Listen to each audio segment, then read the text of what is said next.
is a talk radio experience like no other. The Situation Room, a place for hard truths, debates, and elevated conversations. The Situation Room, witty, political, engaging, deep, controversial. In the room, we have C.T. Muga, researcher, academic, seasoned political observer, a fountain of wisdom in these politically uncertain times. Nduh Okoh, Nigerian by birth, Kenyan by choice, communications expert, Pan-Africanist, a truth seeker and believer in people power, and Eric Latiff, agent provocateur, the man in the chair, seasoned journalist, news hound, a man who believes in punching up, not down.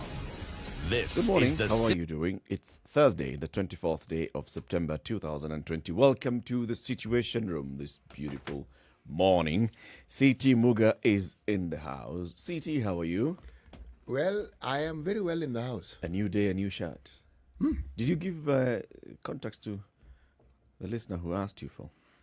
No, there's a little detail of his contacts. For me to contact him, I actually need his contact. But I will look for it today so that I can fulfill my promise.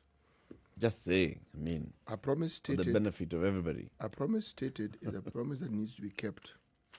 I should just say, hizi shati mimi nazipataga hapa. Yes. Okay, na kuja siku fulani unaweza kupewa moja Naweza bure. kuwa moja bure.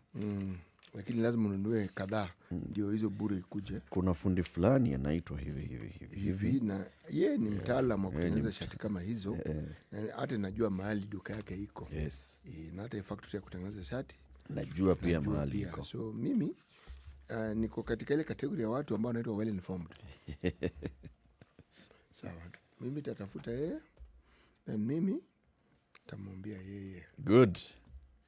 Nduh Okoh, Yes, how are you? fine, thank you. City is asking how you are. Oh, please inform TT that I'm doing very well, thank you. CT has received the response and CT is happy. And the way to be happy is to make someone happy. So CT is happy. And that makes you Nduh happy. It makes me happy that CT is happy.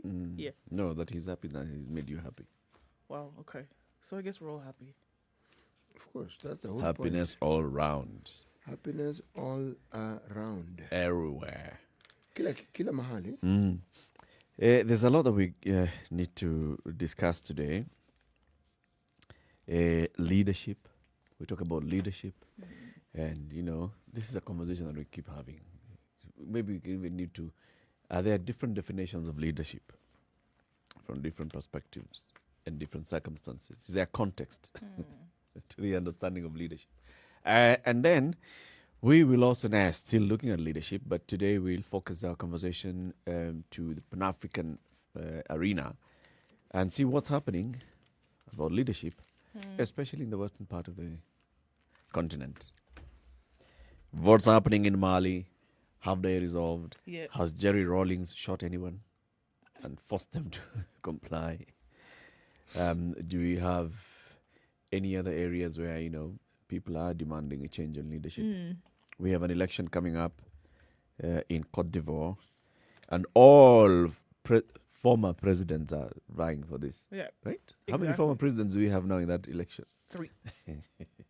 Yes. It looks like election year around the continent. Elections coming up in Tanzania, Tanzania. Uganda, Ghana, Côte d'Ivoire.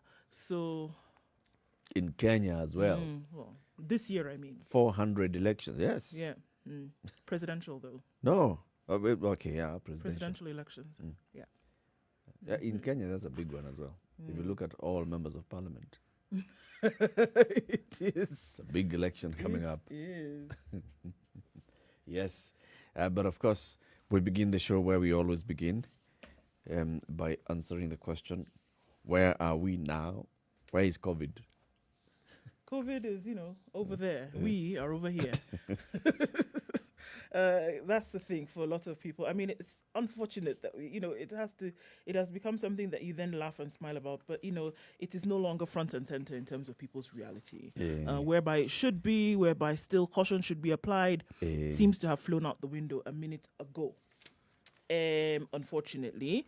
130 cases having been realized in Kenya over the last 24 hours. This is as of yesterday. So that's 130, still keeping in line with the supposed decline. Yeah. Unfortunately, again, we see that caution has been thrown to the wind, and we're likely to see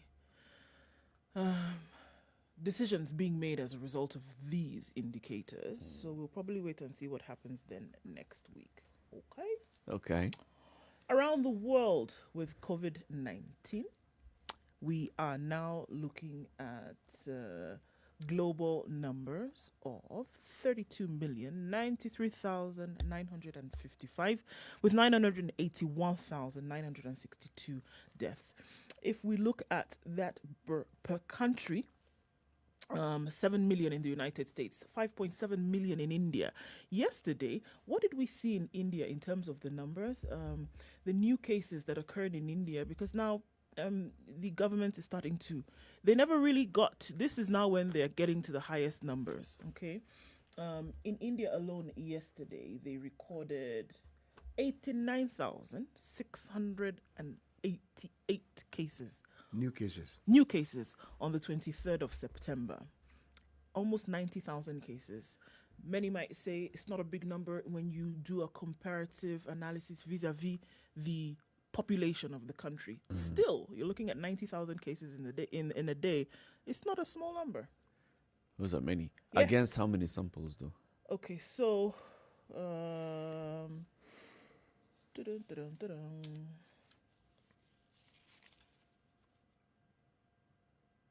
Okay. I need to find that. But anyway, so we're looking at 89,000 cases and In a day. 1,152 new deaths in India. That's of yesterday. So if we're looking at the total number of samples or the total number of tests having been done in the country so far, they're looking at 66,279,462. This is what they've done against a population of 1,383,000 million. Okay. Brazil still continues to rise up there. Russia, Colombia. South Africa now is dipping. South Africa now over the last 2 weeks has increased by about 60,000 cases. Yeah. And the numbers of deaths have increased over the last 2 weeks by 1,000. But still, their numbers are dropping. And we see that South Africa is beginning to open up slowly. Okay. Okay. But actually, even looking at the deaths per 1 million population in India, it's still among the lower, it's on the lower side as well. If you compare to the USA, 623 deaths per 1 million population, Brazil 653, Russia 136, Colombia 485, India 66. Yeah. But the population of India anyway is like all those countries I've mentioned. Combined. Combined. Exactly. The number of cases rising in India is, maybe it'll get to a point where it becomes a point of conversation. Because, that graph appears to be. What's happening in Brazil? Rising. Brazil now, unfortunately, looking at it like this, Brazil is just 1 million shy of the cases in India with a sixth of their population. So Brazil has 212 million people. India has 1,300,000,000 people. Brazil has 4,627,000 coronavirus cases, while India has 5,730,000. So Brazil has been ravaged by this. Having done 17,900,000 tests, still looking at quite high numbers. Brazil has a higher death rate than the United States, which has almost 3 times, almost 2 times its number of cases. So deaths per 1 million population are 653 in Brazil. Deaths per 1 million population are 623 in the United States. So this thing hit Brazil, whereby they did not put the measures in place in the very beginning. It was just kind of like a free-for-all. We're, not really bothering with this. The president was, dealing with other things at the time, and then it came in the back door, front door, windows, through the roof, through the basement, and now they're suffering the effects of it. Okay. Mexico as well is taking this quite hard, now with 710,000 against a population of 129 million. really having a difficult time with this, whereby still now having conversations of hospitals and medical centers being full, and then the health system not being able to carry this in terms of capacity. What's in your mind, City? COVID, actually. I'm trying to wrap this thing around my head. You know, a pandemic becomes a topic of panic when it first hits. People get sick, people are dying, meaning it's completely unusual. But we seem to have reached the stage where it is now something normal. It's no longer shocking or surprising. We've been hearing it often enough. So it's something we are now familiar with. And I'm thinking, this familiarity, is it a good thing or is it not? Probably is a good thing. Because with the familiarity, if I'm looking at Kenya, because that's my interest right now, we are now dealing with a situation where people genuinely believe there is no COVID. And that is not true. That's my problem. Yeah, I understand what you mean. Like in the familiarity of it, then you get it's a comfortable conversation that you start to have, without being cognizant of the dangers that still lie therein. You're not really thinking, oh, okay, well, it could still come infect. It just becomes now a discussion or conversation of the past. It came and it went, whereas it hasn't gone anywhere. It's like malaria. We have malaria. People don't sit up thinking about malaria every day. I think the thing about it is, once you get to that phase, of course, the key disadvantage is that people now start getting careless and you stop thinking really about COVID and how you put yourself and your loved ones in danger of contracting COVID and what it could mean to the person who gets infected with COVID. The positive side of things is that stigma that was very, very strongly associated with COVID has now dissipated. It's no longer, being stigmatized. Even if you hear somebody says, I got COVID last week, so you get used to it. Okay. Pole sana, umepona sana. Yeah. You're back home, all right. Or somebody has been hospitalized because now they have COVID. You're not thinking, oh my God, do not visit that homestead. Don't call them. Now that stigma has been reduced. The other thing is now that you are able then to focus on everything else about life as you live your life on a daily basis. It's just like HIV. It's not that people do not know that there is HIV. It's that, and the way you see, the people who still behave, they conduct themselves as if they don't remember that there's HIV. And I'm talking about this in terms of, their sexual activity. But HIV had antiretrovirals, which with time became so potent, you knew the issue of death was eliminated from the conversation unless you tested when you were already at a higher stage, like say at that point then, it was touch and go. But if it was detected early, and that is why the push to have people tested in very large numbers was there. That's why the UNAIDS 1990 dictum was preached and preached and preached. And they even said after 90, it was achievable, push it to 95. One of the things that one used to come across anecdotally were people would complain about the ARVs. And they would say, you people, there's something that you've done wrong. And you say, okay, what is it? These ARVs, people whom we knew to be HIV positive, and asked, how would you know? Said, because they're taking the medicine and they're lost weight. When they're on ARVs, they even became better looking than they were before they started losing weight. Yeah. So now you couldn't tell. I said, but most illnesses, when people have them, you cannot tell. I said, by the time someone's health is deteriorating, they didn't get they were not infected the day before. Their bodies have been grappling with this thing for the longest time. My concern with COVID is that it is transmitted through the air. That is my real concern. So the possibility of coming into contact with it is really genuinely high. Yeah. Because you have to breathe. You don't have to have sex, but you have to breathe. No, you don't have to have sex, but you have to breathe. I could see you pondering on it, but I'm repeating. You don't have to have sex. But yes. Okay.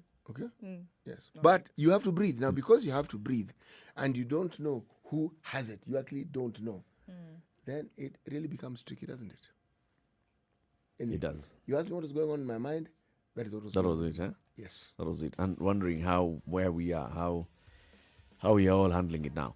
At 6:15, the Situation Room continues. Shortly, we'll be looking at today's proverb and then the big headlines. It's a time for us to first look at what's happening in the skies on this Thursday morning. Is it going to rain? Is it not?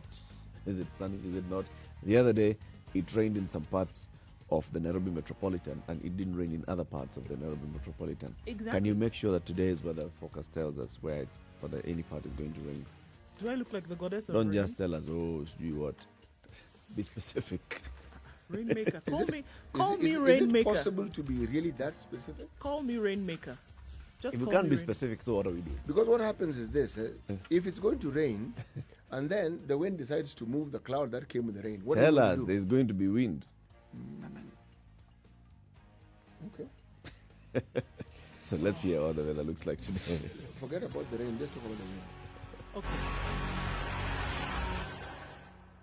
This is the Situation Room, the only way to start your day. Spice up your life. Spice FM. Spice up your life. Okay, it's mostly cloudy in Nairobi this morning at 15 degrees. I cannot tell you if the wind is going to blow, but you might want to, stick your finger out the window and see if that happens. Eric Latiff. 24 degrees high is what we'll see today.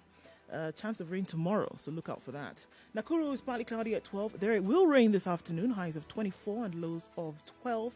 Nyeri is mostly cloudy at 14 degrees, highs of 23 and lows of 14. And according to the forecast, it will be a wet afternoon in Nyeri. All right, let's look into Eldoret, where it's clear skies at 13 degrees. It will change later, though, because thunderstorms are in the forecast with highs of 21 and lows of 13. Kisumu this morning is clear at 18, going to highs of 28 degrees. And in Kakamega, clear skies at 15 degrees. It's going to be a wet afternoon there with highs of 26 and lows of 15. Mostly cloudy conditions in Mombasa, 24, highs of 28 with a chance of rains later on. It was a really wet day in Malindi yesterday. It's mostly cloudy this morning at 24, chance of rain early on with highs of 28. Kampala, as we step out of Kenya, is 18 degrees and partly cloudy at this time of the morning. Highs of 26 today and also a chance of rain there later. Dar es Salaam, clear skies at 22 degrees. We're likely to see foggy conditions later, going to a high of 31 and rain later on as well. A little bit warmer in Joburg today at 11 degrees. Sunny conditions to last through the day, with highs of 26 and coming down to lows of 11. It's mostly cloudy in Lagos at 25. Cloudy conditions will rule the day, highs of 29 and lows of 24. Beijing is mostly sunny this morning at 20, going to highs of, actually it's afternoon in Beijing now, going to highs of 24 and lows of 13. Clear skies in London at 9 and a chance of showers later with highs of 14 and lows of 7. Paris is clear at 13 degrees, highs of 18 and lows of 10, and a chance of rain later on as things generally start to cool down in the Western Hemisphere. And finally, it's New York at 22, still Wednesday night. And by the time the sun rises, it'll do to a high of 28 and lows of 17.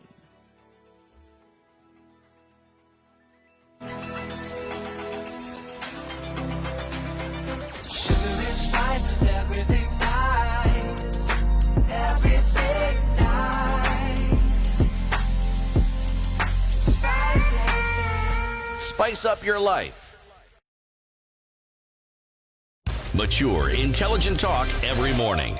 Spice up yourself.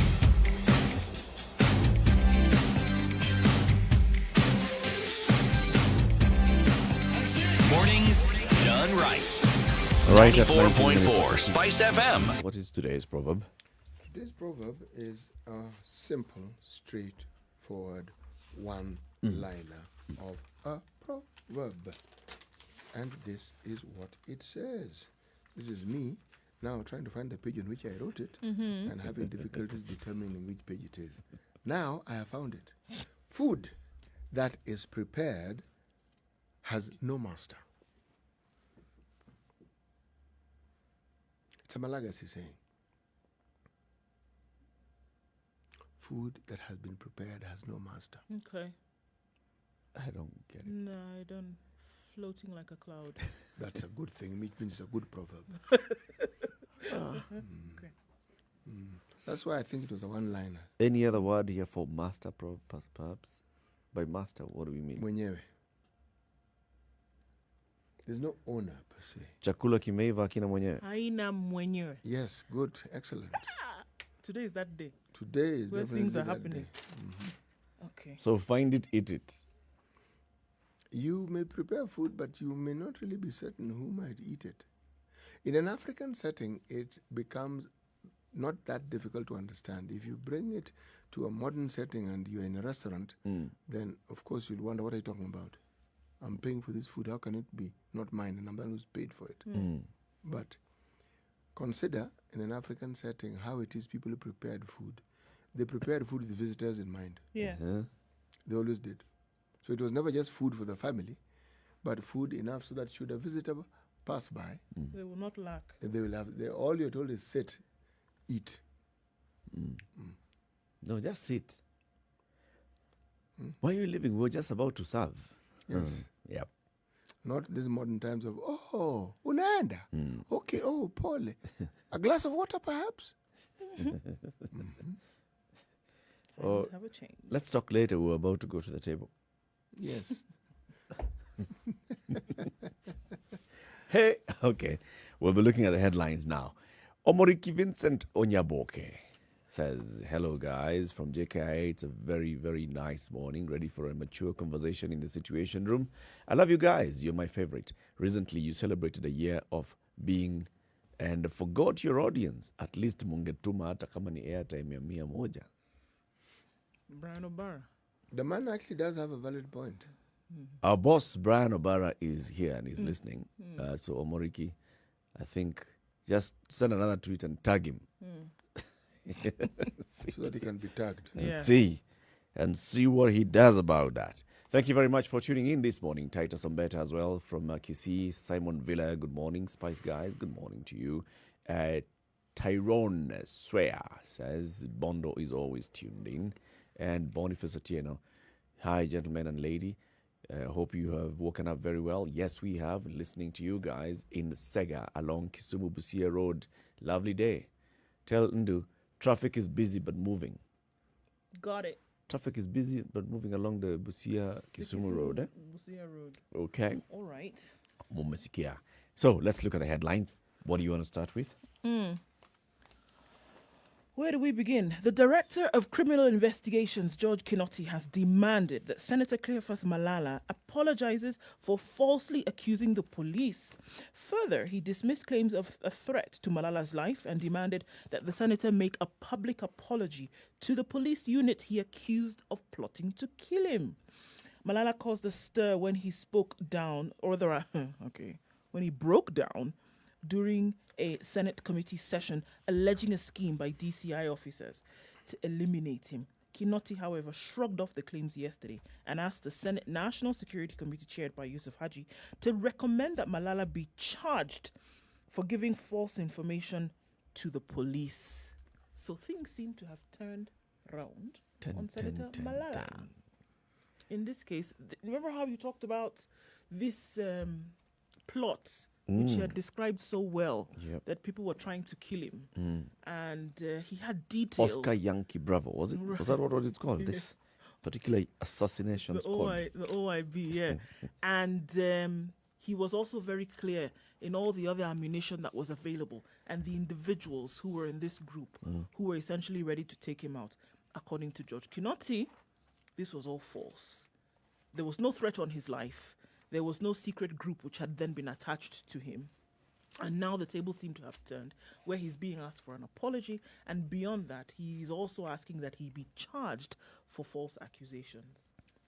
Only thing here is, like Senator Yusuf Haji, who was chairing that sitting, said, what was said in Parliament enjoys the privilege of being said in Parliament, so you cannot really sue him. However, Kinoti is actually talking about the allegations being made outside Parliament via social media and other platforms. And it says, because this conversation happened outside Parliament, then I need to get an apology outside Parliament. Of course, Malala's lawyer, Charles Malala, said his client will not give in. There will be no apology. That's He also has a lawyer called Malala. mm, Nice. from Malala and something advocates. Okay. Yeah, Bravo Zulu Yankee, that's a group. Bravo Zulu Yankee. That was a special assassination squad. That was detailed too. do To this. him. Yep. Yep. I support what the DCI is saying. If he can go to court and prove that indeed he feels that the police and his unit was falsely accused, then take action. Take action. So Okay. when you come up with such details, then you also have a leg to stand on. Hey, something else. Jubilee clips Ruto wings in Kwale by-election. And that also comes in that's the Nation headline. The Standard headline, DP's rude awakening at Jubilee House. Ruto marched into the ruling party's headquarters yesterday with the intention of fielding a candidate for the Msambweni by-election. What changed in the 2 hours that he met with party officials? That is the question. So he had gone to Jubilee House the day before yesterday, the deputy president, the deputy party leader. And then yesterday, the Secretary General of the party releases a statement saying, we're going to be addressing the press shortly. And then he says, Jubilee has decided, after internal consultations, that we are not going to field a candidate in Msambweni by-election because of a number of factors. One of the factors is this new advice by Maraga. We have other things to focus on as a country. And then a handshake with the ODM, and this was an ODM legislator who passed on. So just in the spirit of the handshake, we feel this and the other. The DP, when they emerged, all of them, including the Secretary General of the party, the DP said, I have listened to the officials here. I hear what they're saying. My feeling was completely different from what they're saying, but it's okay. So Jubilee will not have a candidate.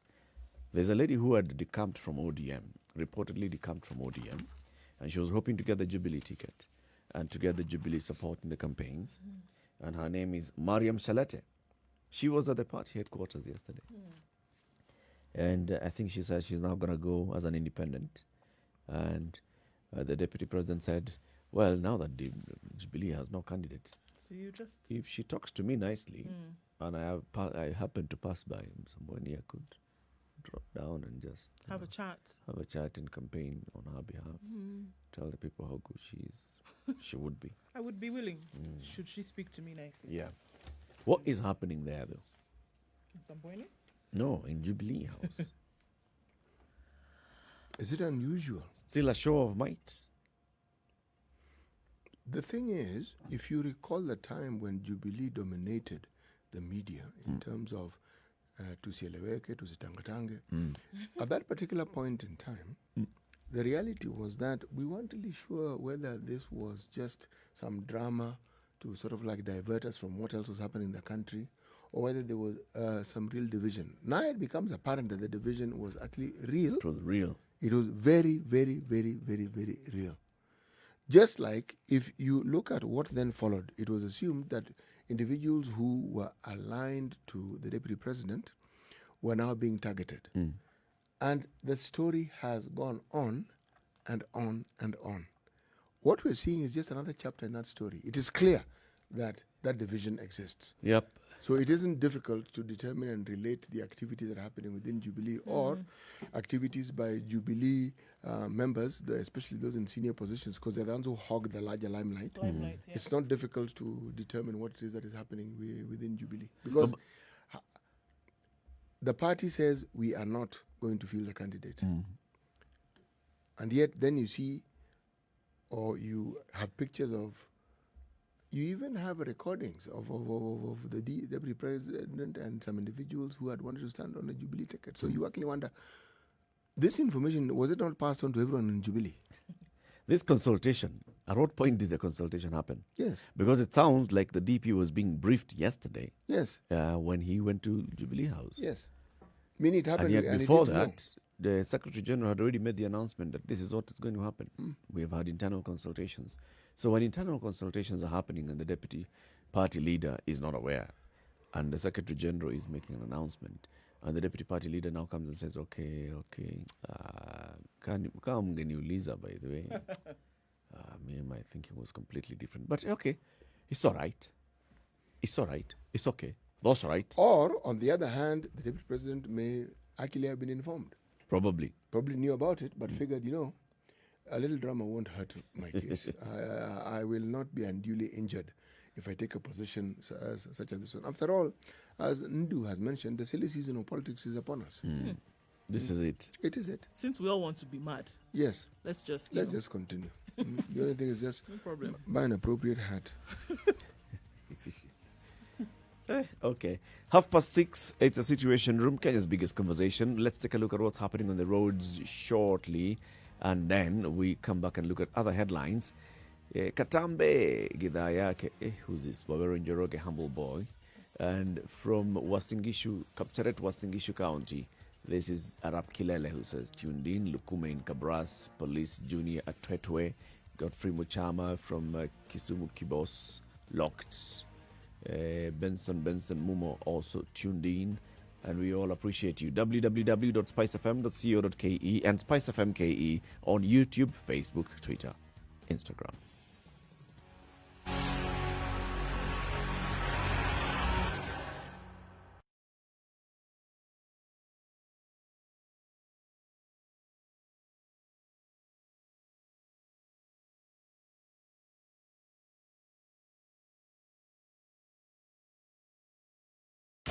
"24/7 around the world, non-stop. This is Spice FM.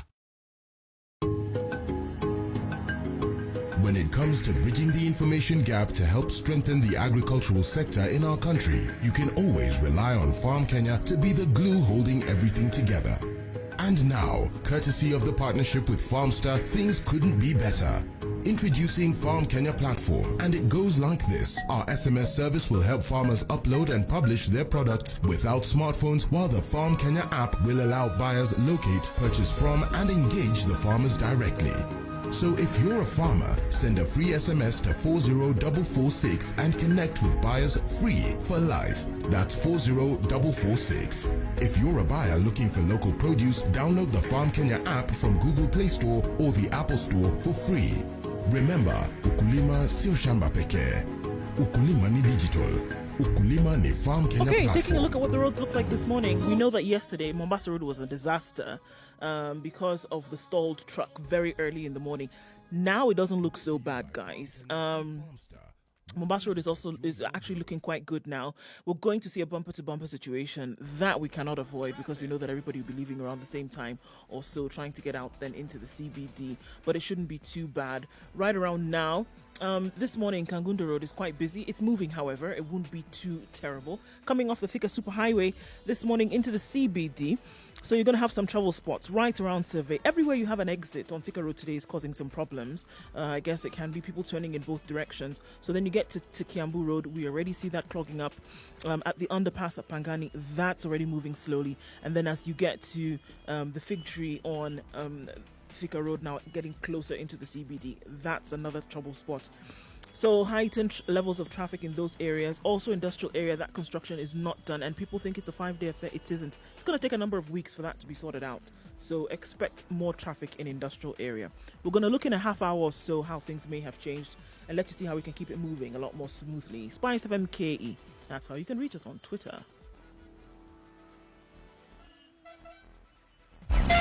Spice FM, Malindi. Mature, intelligent talk every morning. Spice up yourself.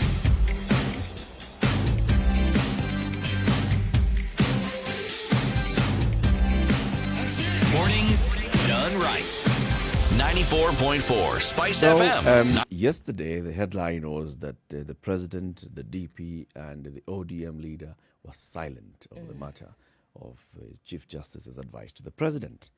However, the ODM party leader spoke yesterday. He released a statement. He said, "We have been ushered into circumstances that require consensus, failing which we may throw away the baby with the bathwater. In such circumstances, the Constitution gives power to citizens to act directly and not through elected leaders to have their aspirations realized." Basically, this statement by the ODM party leader. First, he said, "Wow. Maraga, wow."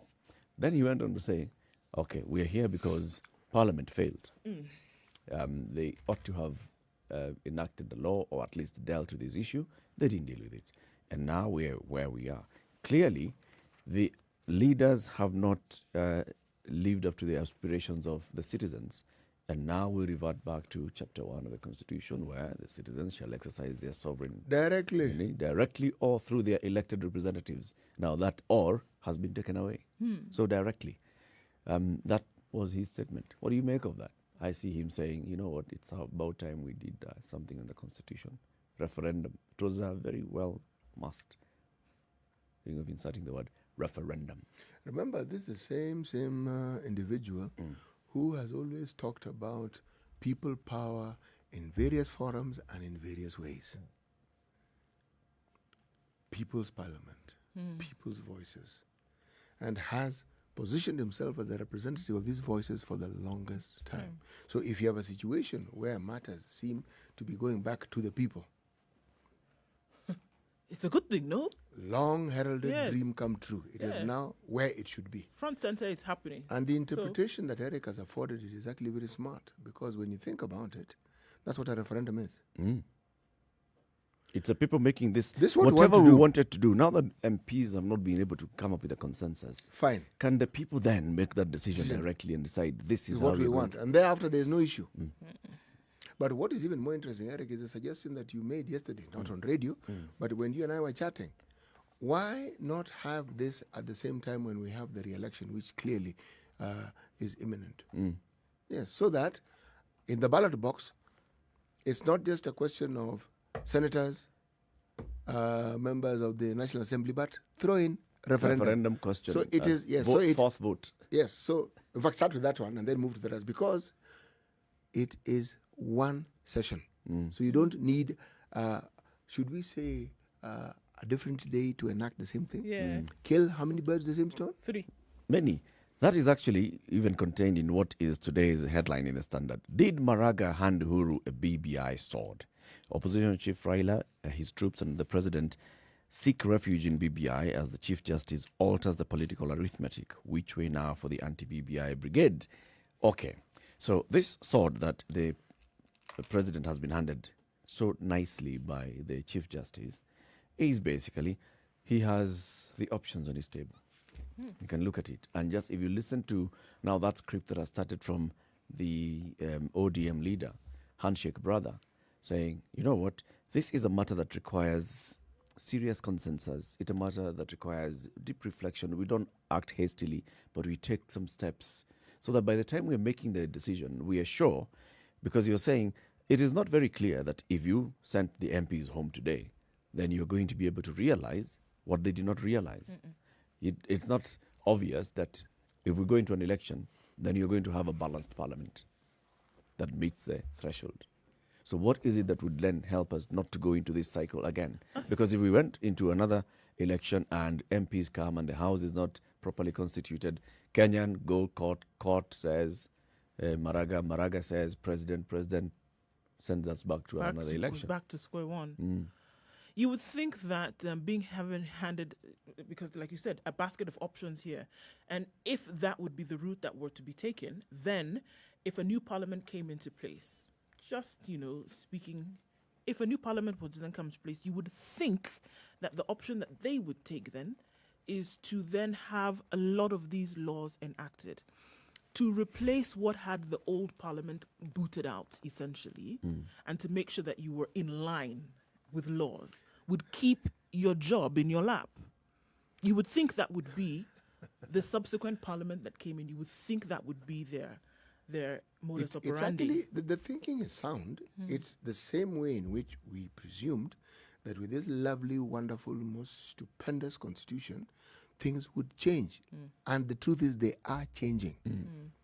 In fact, they're changing even perhaps more rapidly than we thought. Yeah. If you ask me, the real change that I see, even the discussions that we're having and what's happening, in the absence of that new constitution, this would not have been possible. Never. No. To understand it, just go across the border. Don't talk global. Don't talk rest of Africa. Just go to our neighbors and ask yourself what you ask yourself the simple question whether the sort of debate and the issue that we're having can actually be had in those countries. I mean, maybe you don't want. You're right. Just to hop and escape over the border, people are not having conversations that I would like to term as robust. You can't speak about it. You speak about it, you're shut down, basically. Whichever way you want to use to be shut down, it's okay. You There's take what you a get. gentleman who writes for the East African called, I think, Walimwengu. He's called. Yes. I know the guy. Yeah, the name is just there. Yes. You just give it time, it'll come. Now, he's quoted in the East African as saying something very, very interesting with reference to his president. Okay? And this is quoted as a conversation the president was having. Remember, Tanzania is in election mode, and he was having this conversation, and he was talking to some chiefs of some parastatal heads, specifically their equivalent of our IBC. Said, you've got this lovely job, you've got these lovely vehicles that you've been given, all right? Surely, after all these things that I've done for you, is it really possible for you to announce the name of somebody else as the winner of this election? Surely. Now, it is a thinking that, unfortunately, we on this continent find very, very, very popular and appealing. What someone has as their right is considered a favor. And yet favor. it is actually not a favor. It's absolutely not a favor. Again, another saying that I was reading, I'm trying to remember where it is I read it and who was saying it to the other, but it was in this context. And this was, I think, an Eastern European saying. I'm trying to remember. But and the advice was, why do you want to subject something as important as a presidential election, a presidential position to an election? So you think, wait a moment, what are you saying? We've had that debate even on this show, remember? Yes, we have. And we've had it, and it was fairly vigorous. Universal suffrage? No. No. We had people who said, no. Not everybody should be allowed to Weighted vote. voting. Waited. Now, again, it's a debate that must continue. It's not a debate that you have once and you stop. But what really comes to the fore and the understanding of the opening of space is this. At the end of the day, this power that our constitution gives the citizenry becomes real. It realizes there's a reality to it. Yep. It isn't fictitious. Yep. The writer is called Generali Ulimwengu. Yes. Generali Ulimwengu. General world. Okay. But if you consider, you only need to turn to the standard on page 20 and this space that has been opened, the judiciary are now the key players here. Judge stops NEMA from closing Mara luxury camp. All right. In the papers, the migration of the wildebeest in the Mara is considered one of the wonders of this planet. Yes. And it is a wonder if you look at it. Somebody got permission to go and build a luxury camp right on the banks of that river. So when the wildebeest cross, they now have to divert. And pictures were taken of workers within the camp chasing away the wildebeest. Yeah. Now, the drama that followed is actually amusing if you think about it, because that thing didn't get dropped on the day that picture was taken. Of course No. not. This hotel has been there for more than 10 years at that spot. Wildlife have not been trying to cross over that spot for 10 years, and every year you have workers trying to shoo them away. All right? So the whole conversation of how this happened this time is another whole different conversation. Was the hotel built legally? Was it not? Was it, Who gave the who permit? gave them Blah, the blah, permit? blah. Was it all right for them to be given Kick the the permit? can down the road. Did they not know the migratory path of the wildebeest? Yeah, but you Was see, this a migratory path? this, of the wildebeest? what we're Have things reading and changed? even what we're able to discuss is because that space was opened. Yep. Because the Constitution enabled what we are seeing. There are very spirited efforts to stifle it in all manner of ways. But even the discussion that takes center stage in our headlines with regards to what the Chief Justice said, because if you look at everything that that's happening now, it will revolve around what the Chief Justice said. At the national level, the discussion, Yep. it'll be, call it BBI, Yeah. call it party politics. It'll revolve around what the Chief Justice said. Yep. This will be it. The sword that the president has been handed. So basically, he has very many options. One is go ahead and just say, go home. Another one is use this to, like what we are seeing now, MPs coming together and saying, okay, what other options do we have before the House now? Oh, there's one in the Senate. Can we just all support that one in the Senate so that it goes through, so that, we say we have met this requirement? Can we go back to the court to seek better interpretation? As that is happening, what else can we do? What can the president do? Can the president then push on and said, look, just 10 days ago, last month, I said, as we celebrate 10 years of this constitution, it's time for us to look at what works, what doesn't work. Is this workable? Is it not workable? Can we have that open conversation? Can we then insert it into some document, into a bill that goes to a referendum? As these MPs go home, we vote in a new parliament with a new referendum. Or forget about sending the MPs home. Let's just do a referendum. Change this thing. Let the citizens make this decision instead of through their elected Eric, you've heard the representatives. saying, be careful what you wish for. Huh? Civil society and their ilk have for the longest time referred to President Uhuru as an imperial president. Yep. Now he is. And the power has been given to him by none other than the judiciary. The judiciary. Yeah. He has it. Right now, with that advisory, he's got it. And he can do a number of things with it. Oh. It's Actually, a sword that he's been given. ask but this yourself, one has where's the multiple limit? Sides. Yeah, this one has multiple sides. And where's then the limit?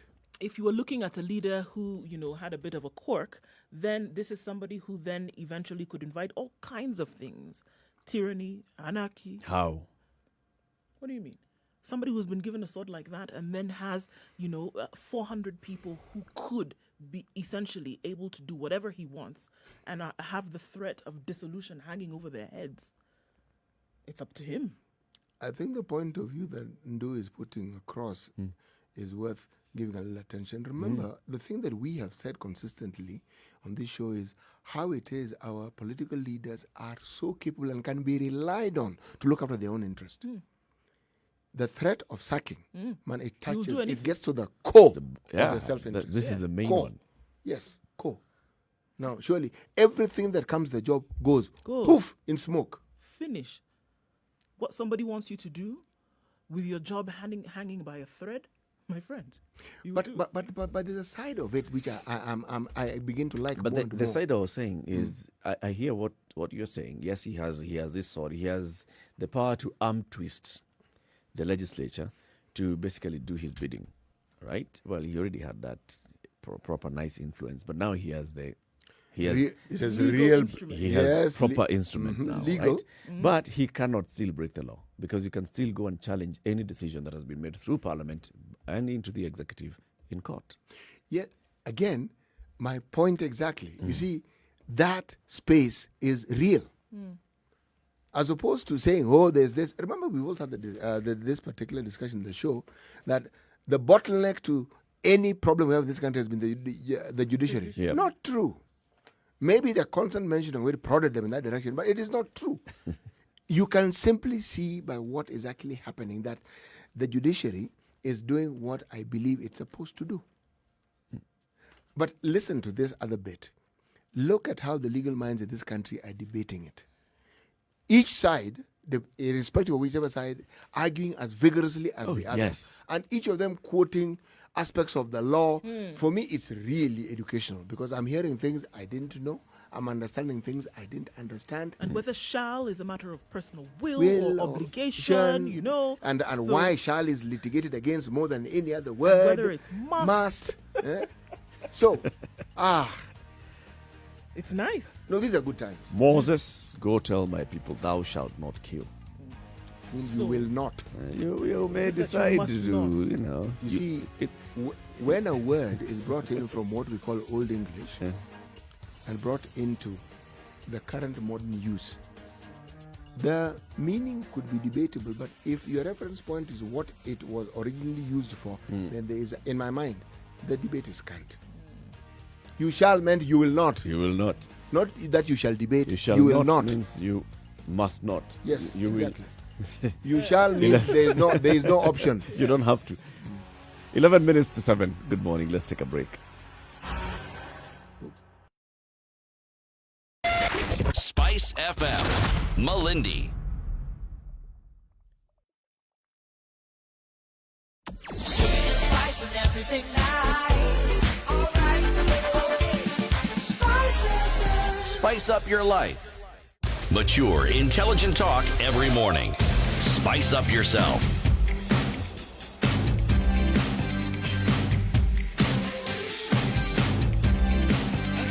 Everything it's now done 10 right. minutes to 7. 94.4. Looking at other headlines in the papers, now that we're still talking about the judiciary, the Judicial Service Commission has drawn up new judicial law with raft of conditions. The proposed conditions are meant to instill public confidence in the judiciary and how judges, magistrates, and qadis would handle cases. It'll be a judicial misconduct for a judge to be kicked out of a professional body or even get entangled in private affairs that do not promote public confidence. At the same time, judges will have to cautiously seek personal loans, since in the event the same is perceived to compromise his or her office, an aggrieved person may seek their removal. These are the new laws handed by the Judicial Service Commission to Parliament and exclusively obtained by the Standard. So some of the highlights of this: judges to seek permission while opening foreign accounts. Remember, we talked about this yesterday with regards to public officers. No more consensual sex between judges, judicial officers, and staff. Huh? That was a thing. Yeah, I mean, we have couples who are serving in the judiciary. So you can't have, essentially, you can't have that anymore. You Yep. can't have relationships there. Yeah. Between, If you're a lawyer and your spouse is a judge, one of you must. one of you must stop having sex. No. Then one of you. No. Then one of you then cannot stand in terms of representation. Essentially, right? What does it mean that if you're a lawyer and your spouse or spouse your is a partner lawyer, is a- you cannot apply for a job as a judge? Yes. Your relationship may continue, but then now you cannot hold any kind No, of come representation. on. That's one bit anyway. I think maybe it requires a bit of a deeper understanding on what exactly they mean. Because I'm just thinking, for example, there are judges whose spouses are lawyers True. or who also work in the judiciary or even magistrates. So this So is the what does thing. that mean? They're not. I don't Case think in point, they're not saying that you stop your relationship, are they? no more consensual sex between maybe if it's outside of marriage. Probably that's what they mean. Maybe. Okay. But then if a relationship starts, because how does marriage you start a relationship? You Yeah. can start a relationship. You can be somebody who is single, who is a judicial officer, somebody who's single, who is a member of staff in the judiciary, or a judge of a superior court. And you guys, you're basically just being told you cannot have relationships in this. Yeah. Essentially. Well, it happens a lot in very many organizations. Yeah, too. like the corporate sector it does, but still not in this case because I think of what they've seen, whereby somebody is likely to make a ruling, or it would be perceived that somebody would make a ruling, or there would be some kind of bias because of the fact that you have a softer spot for this individual or whatever they may represent. I think obviously the bias comes into play here. By the time such a thing is being said or mentioned, it could be that they've seen several incidences where the bias has come into play. Okay. Others, judges not to stay with files after a judgment for 24 hours. You issue a judgment, you deliver the files to the registry immediately. They and their families cannot negotiate personal loans if it seems it will influence their decisions. This may be looking at one of the cases that we have in court because of somebody taking a loan in a certain financial institution. Chief Justice will have powers to admonish for minor misconduct and then guarantee to free speech association replaced with extrajudicial activities. Judges and magistrates gagged from speaking about verdicts that they pass. If you pass a verdict, you don't go and now, you know what was presented before me. You know, in terms of And principle and judicial. in whatever locality or wherever it is that you go, so you can't talk about this later on. Okay, Okay. That's going to be a big one. I think so. Yeah, that's a big one. That's a big one. And how exactly they roll it out. All right, one more story. Yeah. Ramaphosa calls for greater African representation in the UN Security Council. So South African President Cyril Ramaphosa urged greater African representation as well as a stimulus package for the continent as it confronts COVID-19. And this was to the UN Security Council. Ramaphosa currently holds the rotating leadership of the continental body, the African Union, and made the call in a remote speech to the United Nations General Assembly. The current composition of the Security Council does not reflect the world in which we live, he said. We repeat our call for greater representation of African countries in the Security Council, I quote, and that this be taken up with urgency at the intergovernmental negotiations. It is only through a reformed and inclusive UN Security Council that we will be able to collectively resolve some of the world's most protracted conflicts. So South Africa is serving its second year as an elected non-permanent member of the council. It has long pressed for reform at the Security Council, and which has 2 veto-wielding permanent members: Britain, China, France, Russia, and the United States. Rather, 5, I beg your pardon. So the Indian Prime Minister Narendra Modi made a similar pitch in remarks Monday, and he says, without comprehensive reforms, the UN faces a crisis of confidence. So the rest of the world essentially will be looking at the UN as a body that it's really... a club of these 5. It's where these 5 determine how the world goes. Sit down and smoke cigars and have a brandy without really caring about what the rest of the world is going through. Good call. Let's see how it goes. There's a story that you had mentioned earlier, City, and I think let's just look at it. Kenya Air Force to take over police and parastatal planes. Apparently, plans are at an advanced stage for the military to take over management of all aircraft.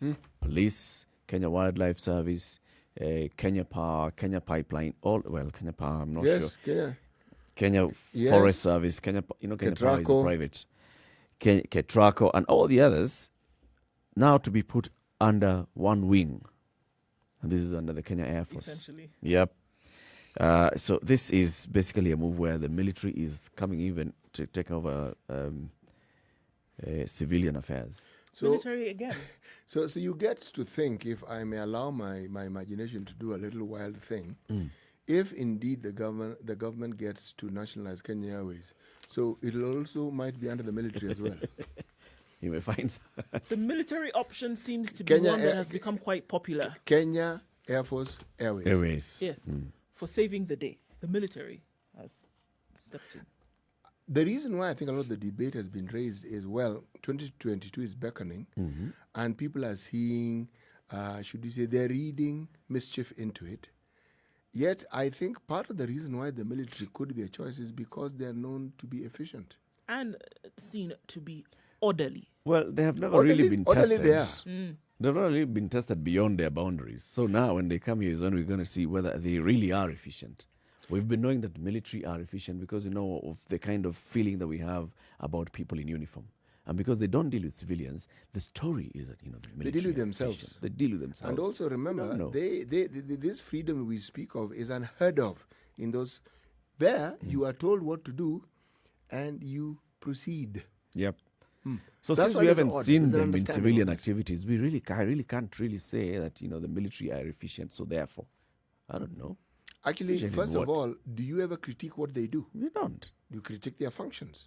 The closest we get to it is when, for instance, an abnormal amount of money seems to be spent on some helicopter or some ship. Then you wonder, hey, does that thing really cost that much money? Yes. But beyond that, no. No. So we will see. We'll see how they manage the Kenya Meat Commission, for example. We'll see how they manage this equipment, and we'll be able to tell exactly how this happens. This is national news, but it is a quote, and I particularly liked it because of what it says. This is a quote that references Elgeyo Marakwet Senator Kipchumba Murkomen. I don't support the efforts of hurriedly reopen schools in October. First, relax the rules applied on churches, mosques, temples, hotels, funerals, bars, political rallies, and other social gatherings and places. Remove the 9 p.m. curfew starting with our kids is disastrous. He has a point. He does. That's what he said. Those will be relaxed on Monday, and then you'll have a month, and then kids will go to school. So, meaning, since the experiment has been discussed, why don't we start with something that is easier? That is easier to crawl back on. Yes, yes, exactly. Let's see how it works. If it's working, decision of the adults. But let's not start the experiment with the children. All right. Coming to the top of the hour, this is Kenya's biggest conversation, the Situation Room. We'll be live on KTN Home in the next hour. Good morning. It's now 7 o'clock.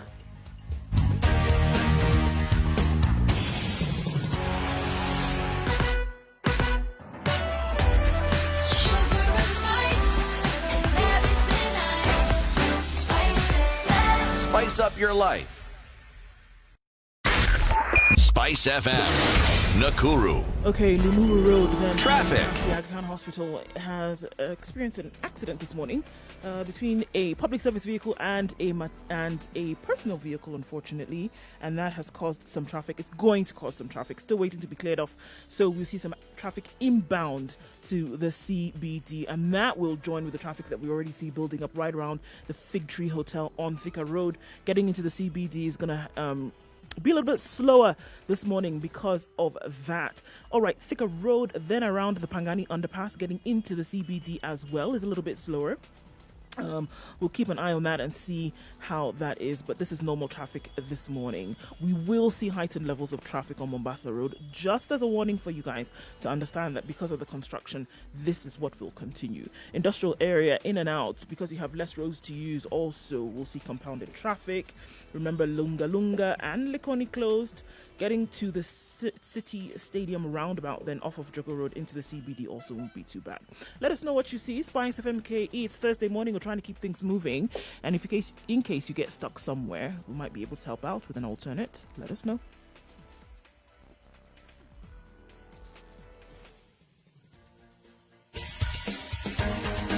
This is The Situation Room, the home of hard-hitting political commentary and penetrating insights about the state of the nation. This is a talk radio experience like no other. The Situation Room, a place for hard truths, debates, and elevated conversations. The Situation Room, witty, political, engaging, deep, controversial. In the room, we have C.T. Muga, researcher, academic, seasoned political observer, a fountain of wisdom in these politically uncertain times. Nduh Okoh, Nigerian by birth, Kenyan by choice, communications expert, Pan-Africanist, a truth seeker and believer in people power, and Eric Latiff, agent provocateur, the man in the chair, seasoned journalist, news hound, a man who believes in punching up, not down.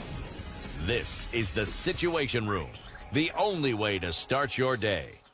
2 minutes after 7, this is Kenya's biggest conversation. Thank you very much for choosing The Situation Room on Spice FM 94.4 Nairobi, Mombasa 87.9, 102.5 in Kisumu, Nakuru 96.0, Eldoret 96.7, Njeri 90.9, Malindi 97.7, and we're now live on KTN Home for the next 2 hours as well. A very good morning to our audience on KTN Home. We're also live on www.spicefm.co.ke and Spice FM KE on YouTube, Facebook, and Twitter. CT, before we start everything else, today's proverb. Eric, you really must stop doing this. What am I doing? Yes, you wait for me to turn the page away from where the proverb is written, and then you ask me to read it. All right, let me read it. The food that is prepared has no master. A Malagasy saying. Say that again. The food that is prepared has no master. The food that is prepared has no master. No. Okay. We have a guest in the studio for the next hour. This is Marcia Chola. She's the executive director and founder of Value Connect. Marcy, good morning. Good morning, Eric. And thank you very much for joining us today. Asante Sana, we really appreciate having you here in the studio. Thank you for having me. Yeah. Did you get CT's proverb? Yes, I did. I saw you nodding. And when he told us in the first hour, we were like, huh? Food master. Yes, the reason I know that is because it's not the exact words that Citi Muga said, but I could resonate because my mother used to say, cooked food is, excuse my language, but it's poo. Meaning that when I connect with that, is once you have cooked food, you know what? Next destination. Give it. It's supposed to be eaten. Eat it. And if you don't eat it, it's your loss, really. So connecting to what he's saying is that once the food has been cooked, it's supposed to be eaten. You can't eat alone. If you can't eat with others, even better. So that's how I made the connection to that. By the way, you will realize in the fullness of time that my colleagues and I tend to be a bit slow in the morning. So when I first mentioned the proverb, they didn't get it. But now with you here, I can see they're beginning to get it. You should have said it that way. CT. Well, you see, one of the things I do is I'm a communicator, so I break down matters to be understood better. So maybe that's why I'm here this morning. You're very welcome. We sometimes have a problem with a broken down system. But yes, we will style up and we will do our But best. did I get it right? Is that what you meant? Actually, It's good to know. That's what the From a Malaga teacher. meant. no. What you said is absolutely, you're spot on in this sense. In the morning, we debated around it briefly, and we said, in an African setting, this saying makes a lot of sense. Because Africans cooked with visitors in mind. Yes. So you didn't know who the visitor would be. You never cooked just enough. No, it was never enough. And if you thought that the meal that was being eaten was enough, there's always something in the pot should visitors come. Now that's food that is prepared. Yeah. Yes. And when we grew up also, I remember, we used to run into each other's homesteads and Yes. eat from each other's homes and no one cared. Yep. And like today where you're checking whether there are nuts and allergies and You've got to ask the kids so many questions. Fill up this questionnaire before I serve it. Do you have and any be known sold. allergy? allergies. yeah. Right. Welcome, Mercy, and it's good to have you. Tell us about Value Connect. Well, Value Connect, just as the word says, is we're about connecting people, but beyond connecting is making sure we add value to them. And this came about to me about 7 years ago when I started my own life as an entrepreneur. This is after more than 2 decades working in the corporate space. And I recognized that I had this gift of connecting people. But I wanted to do more than just connecting. I said, I want to add value in the process of connecting people. I could meet Nduh here and she would be offering something. We'd have a conversation. And as I step out, I meet Eric. And Eric tells me, and I'm like, actually, I just met Nduh and she has something I just know think, someone. You know. Even if I didn't know what it is, I'd make the disclaimer, I say, I've had her say it. Right. Now tried it myself, but maybe you need to talk to her. And if I had tried it, of course, then I would be the one to say, I have tried it, I can vouch for it. So I started off by, because of being in the corporate space, I started by connecting businesses to their export markets. So that's how it started. And then I was in a crisis of my own, if you could call it that. I had had to step down of a very senior corporate job to follow my family because my husband was sent to work abroad. And I had a choice. Do I sit at home, become a housewife, or what can I do? And then I looked back from where I'd come from and I said, I can do something. So I started to connect the businesses. And that's where my journey started. A couple of years later, as I went through my own personal development, I began to realize that these companies that I was trying to help to export markets, a lot of them were lacking. Yes, they had fantastic products, fantastic leaders, but anytime I put them in front of an investor, you would find that they lacked what we call soft skills, but I call them essential soft skills. How do you negotiate? How do you connect with a person across the table? As a leader, what is your vision? Can you articulate it? Can you tell somebody where you're going, from where you're coming? And then in terms of also customer relations, how do you interact with them? And all these things are very important and vital because a lot of us, when we're starting businesses, we look at the process, we look at the systems, and we believe they bring us efficiencies. And we forget a very important thing, people. The people we have, starting with ourselves, we have to develop and nurture us. So I wanted to be in this space and to help people in that. And that is how I came to be a certified coach, speaker, and trainer with the John Maxwell team. I've connected the dots for you there, Eric. Completely. Yeah. You're the go-to lady, basically. Yes, I am. You're like, you know those people who say, I know a guy. That's Mercy. You're the guy. Yes, that's the one. You tell Mercy anything, I just know the person that you need to talk to. I just know the lady that you need to call. Or like me, when you mentioned John Maxwell, I'm asking, who is John Maxwell? Who's John Maxwell? He said, no, Mercy Achola. Just ask Mercy. In Kenya, Mercy Achola. Mercy. Do you want me to answer you, Siti Muga? No. Yesterday, when I was told about John Maxwell, I didn't know who John Maxwell was. So I went and read. And what I read was very interesting. Very, very interesting. And even awe-inspiring in terms of just the number of books the person has written. I was what time when does this guy do nothing else but just write books? Huh? So who is he? Well, apart from who he is in terms of his name, you know, as we speak currently, he's, I believe, 53 years old. But what caught my attention about what he represents was not just that, but what people who had preceded him had done. There's a gentleman called Norman Vincent Peale, all right? And there is another gentleman, same, along those same lines, whose name was Dale Carnegie, okay? Now, I came across this gentleman as a young person because I had parents who happened to be readers. So they essentially were the first purveyors of the powers of positive thinking. Now, what John Maxwell presents is something a little more than that. It's like you take the power of positive thinking and you want to create it in a way that it is easily usable. It is user-friendly.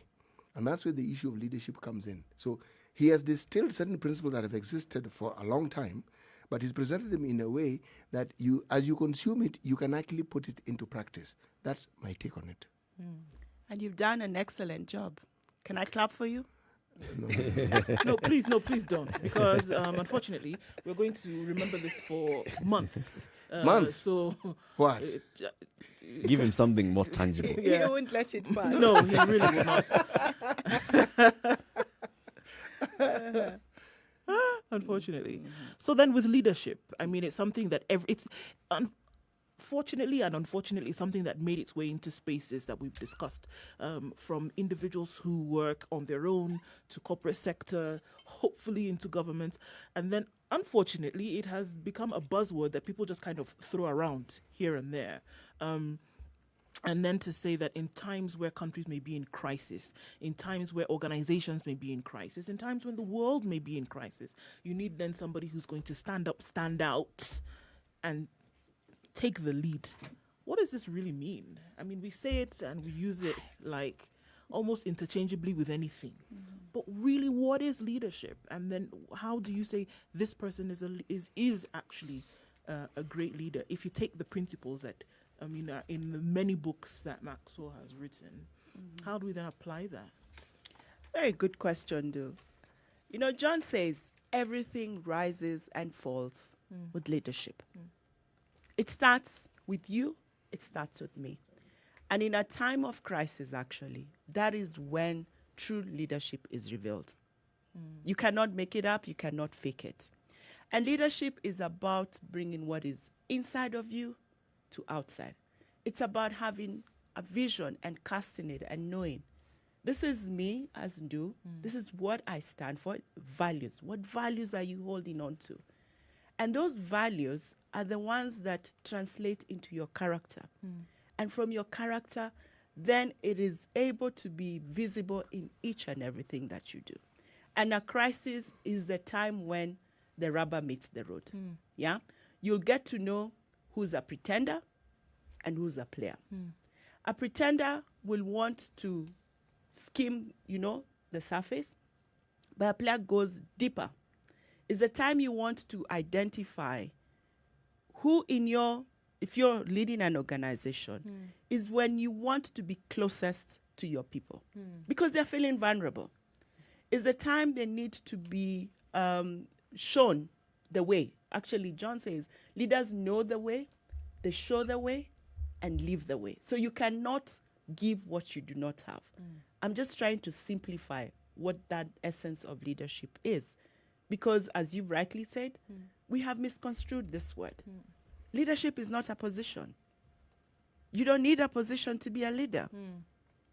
Because, like I said, you start leading yourself.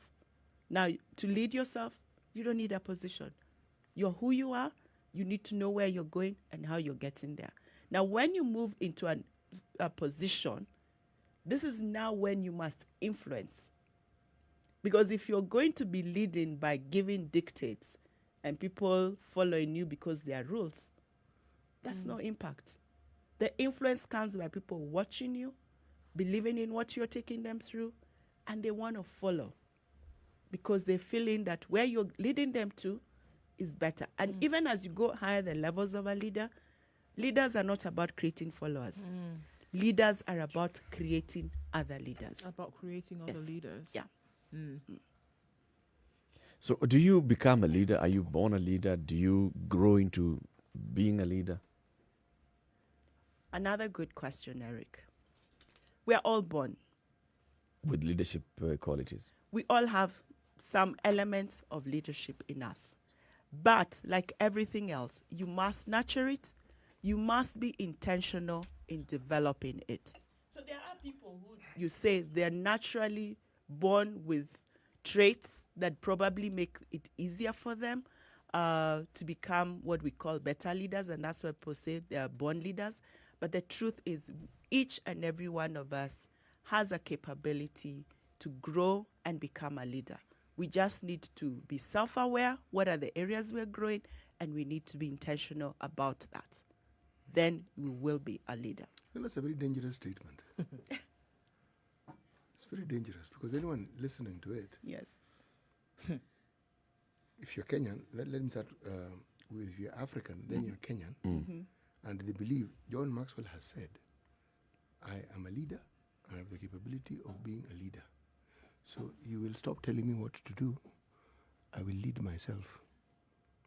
And since I am a leader, and I am born a leader, and you know how it continues, you have an entire country of people who believe they can lead themselves. At what point do you understand that leadership sometimes means submission? You see, even if you get to what we would term as the highest hierarchy of being a leader, it does not mean you know it all. Actually, In a an leader, African setting, you know it all. That's why you're the leader. I mean, that's why you're the leader. Why else are you the leader? They gave you the position because, you know, nobody else could fit the ball. Nobody else's feet could fit in these shoes. you see, let's even come to this crisis we have been in. COVID-19. No one has ever seen a crisis like this before. Closest was 100 years ago. None of us was alive. And there's not a single leader in whichever capacity could stand up and say, I know where this thing is taking us. You had to sit down. You had to put down your thoughts. And if you look at those who have managed to be successful in this era, they sat down with a group of people to brainstorm. What do you think, Muga? What do you think, Eric? And you put all these things down, and a lot of us, it was try and error. Some things worked, and then the leadership comes in. You need to be agile in the decision-making process and be very quickly to decipher at what point this thing is not working, drop it, and move on. So being a leader is not knowing it all. It's being able to consult and engage a team that works within you. In fact, it's called the inner circle. I could go spiritual here. Even Jesus, who was man, God in man, had an inner circle that he used to consult. He didn't know it all in that sense. He always used to engage them and brought them down. Yes, he knew it all as God, but he always brought it down and broke it down to the disciples around him. He never castigated any one of them for asking questions. And you know what? Good leaders ask great questions. If you're a leader and you're not asking the people around you questions, you will never know what is happening. They will always try and tell you what they think you want to hear. But if you ask the right questions, step back to listen, and then from there, decide and take the action that needs to happen, then you're being a leader. So in essence, what you're saying, just to go with what CT was asking, I did not even asking, it's for you to be a leader, then you've got to have people that you're leading, right? You can't be a leader of yourself, really. You've got to have others that, whose input you're seeking, and then from their input, you're giving them direction. That's basically the essence of leadership. you're listening, you're deciphering what exactly is happening, you're understanding the situation and the circumstances, and then you're saying, then, with everything considered, this is the best route to take. I believe this is how we should go. And then now, with that, they follow you, and you continue making the decisions, just like you're saying. If you realize that you made a wrong turn, immediately understand that and turn back. You've got to have people that you are leading. Yes, you've put it right, but I take you a step back a little bit. That you must first be able to lead yourself before you lead others. Leadership starts with you because you cannot give what you do not have. If I cannot wake up and I mean, let's again, it's about simplifying this context, okay? We all have aspirations of where we want to go in life. I remember when I was young, my desire was to travel the world. And I thought I could do that as an air stewardess. But as I grew older, I figured that there were better ways I could travel without necessarily being that. So I was leading myself in my vision of where I saw myself and where I want to go. Now, if I cannot figure that out for myself, how do I begin to figure it out for other people? Are we asking these questions because, I mean, obviously, when you think about leadership and then coming back to even the African context, context where we are domiciled here, then are people who are voting, for example, and of course I had to go there, people who are making decisions about who to put in positions of leadership, asking these questions, because it seems almost simple that if you can look at an individual, I mean, and say, do they have these attributes? And then use that to be able to put them in these positions. Do you think then it's a formula that we should be able to use even when we are voting? Very good question, Nduh. And as you have said it, unfortunately, we're not making use of it. It's simple, but not so simple to us. Because ideally, when I'm going to the ballot box, I need to know what values do I stand for. Okay? But in a way, probably, we are actually voting who we are. I drive on Nairobi roads and I look at just in an incident where sometimes it's not even an accident, maybe just a little pile-up or something, and suddenly you'll have 5 lanes. The impunity in us. We don't have patience to wait and see, is this traffic going to be moving? We are all feeling that I am justified, I'm the one in a hurry, I need to get there first before everybody else. So why is it any wonder the kind of voting we do? But if we stepped back and said, what is it that I really stand for? What are my values? If we can get that right, then you will want to get somebody who stands for similar values as you to be the one to represent you. We've been told many times our voting has consequences, and we see it all the time. Is it a wonder? It's the choices that we make. Exactly. Let's bring in a second guest who's joined us this morning, and this is a leader in the corporate world. Susan Situma is the head of SME banking at Absa Bank Kenya. So, Vice President and head of SME banking, Absa Bank Kenya. Karibu sana, Susan, and thank you for joining us this morning. Thank you, Eric. So, when you're talking about leadership, I know we have gone through it all. John Maxwell, the leadership, trying to understand and define leadership. When you hear this whole definition of leadership from, let's not even go into the political side first, just from the corporate side. And when you see people, you lead a team, right? What is it that would make then somebody a good leader of a team? And then do you also have the capacity to identify other leaders within the team who are like leading themselves so well that they'd be able to help you achieve what you have as goals for the team? Yeah, thank you. Thank you for that question. And I believe, just like Mercy has said, it's so important that you know how you are grounded as a leader. What values do you stand for? What's your purpose? And I believe that clarity of purpose is what drives you towards achieving your goals. You're very clear about how you want to achieve your goals in that respect. And I'm thinking around this, even from a corporate perspective, from an organization perspective. If an organization does not set those values and make sure that they are known, even with their employees, then it becomes difficult to be able to drive a common goal or a common purpose, because everybody needs to subscribe to that and therefore behave in a manner that drives them towards achieving that goal. It gives them that clarity. So in that respect, I think it's the most important thing that you need to reflect on.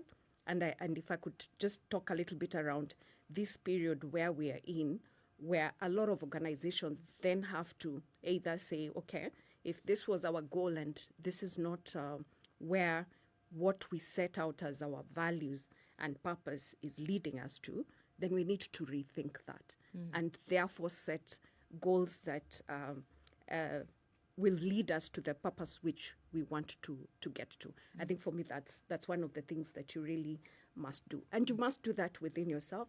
And then you find that as an individual then within that organization, if your own values don't align, then you'll always have a problem fitting in and being able to lead your people towards the goal that the organization wants to get to. So it's so important that you have an aligned sort of like values vision with the organization where you are at. So you must lead yourself into conformity. Not quite lead yourself into conformity because you have a choice. Into conformity. You have a choice. You have a Who choice. comes before the other? Is it the leader or the organization? Whose vision Well, that's phase one of my question. and value? I'm coming to the second phase of my question. Yeah, I believe at the end of the day, I mean, just like, and I like the example that Mercy was giving earlier around what she wanted to be, right? And she could have decided to go and conform, whether it's Kenya Airways, and conform to that organization. But remember, that's not her vision. She wants to travel the world. Yep. Does it mean she has to be an air hostess to travel the world? It means if she then decides to do that, she's conforming to wanting to be within that environment so that she can achieve a different goal. But will she be satisfied? That's the other question. Because it's got to be so natural that it's not something that you put on and put off. She must love hospitality. Yes. If she doesn't love dealing with people, then this whole thing. Hospitality, so standing for long hours Yeah, and for walking long down hours, those long absolutely. aisles cease to. They're an immense And source dealing of with joy people, as different opposed to kinds of being people. A pain on your feet. Well, I love those ladies and men who attend to us when we are flying. But actually, to be honest, my father had a bigger say in that. And we have to come to the reality of where we grew up. My father felt he has invested a lot in my education. And there was no, and there's nothing wrong, by the way, with that profession. Yeah? Yeah. But we know our parents, His especially in his those perception days, of that profession was it completely was like, different. no way, you from- are ending up. You take the view clearly that there's been a lot of change in these perspectives in the time in since which then. we live in. Yes. Let's take a break and then we continue this conversation. We have in the studio this morning Marcia Chola, she's the Executive Director of Value Connect, and Susan Situma, she's the VP and Head of SME Banking at Absa Bank Kenya. We are talking about leadership, live to lead. This is Kenya's biggest conversation, the Situation Room, broadcasting on Spice FM and also on KTN Home, as well as online on Spice FM KE, YouTube, Facebook, Twitter, and www.spicefm.co.ke. 29 minutes after 7, time for us to take a look at the weather and traffic. We'll be back shortly. This is the Situation Room, the only way to start your day. Spice up your life.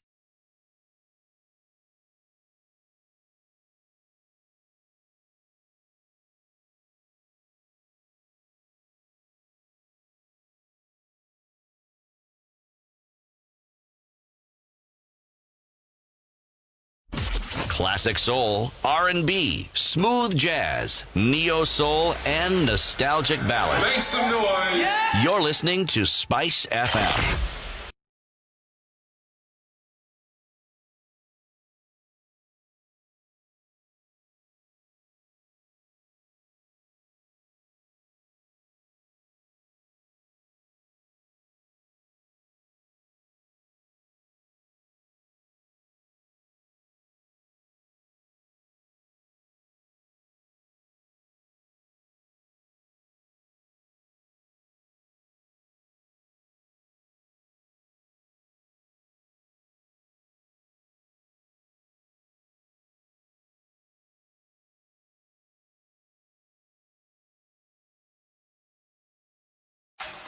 The weather with Spice FM.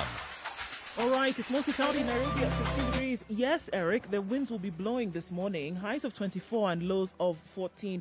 Nakuru looks like mostly sunny conditions this morning at 13 degrees. Highs of 24 and lows of 13. And a chance of rain later in the afternoon. It's cloudy in Nyeri at 15 degrees. We'll go highs of 23. However, the rains will come down. And in Eldoret, it's mostly sunny at 13, highs of 21 and lows of 13. The forecast reads thunderstorms for later. In Kisumu this morning, 19 degrees and mostly sunny, highs of 28 and lows of 18. Kakamega is mostly sunny at 16 degrees, highs of 26. Thunderstorms are also in the forecast for Kakamega. Mombasa is partly cloudy at 24, highs of 28 and lows of 23, and the rain's likely to start anytime now. Malindi is partly cloudy at 24, going to highs of 27 and a chance of rains later. It's mostly cloudy in Kampala at 18 degrees, highs of 26 and lows of 17 with thunderstorms expected for the afternoon. Dar es Salaam is mostly cloudy at 24, going to highs of 31 and lows of 22 and a chance of rains later. Johannesburg is warming up slowly, mostly sunny at 11. Sunny conditions to last through the day with highs of 26 and then lows of 10. And let's see, is it raining in Lagos? Not yet, but it will later. Currently clear skies at 25. It'll cloud up later and go to highs of 29 and lows of 24.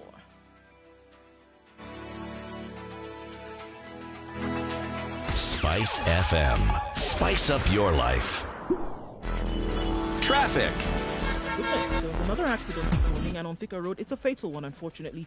2 people, and it is a fatal one, so that is affecting traffic on the Thika Superhighway this morning. We talked about those spots being clogged this morning at Allsops, at Survey, and then at the Utali Drift, and then as you get to the Pangani Underpass, and that's quite unfortunate now. Waiting for that to be sorted out and urgent help being asked for to clear that area. So guys, be careful as you approach.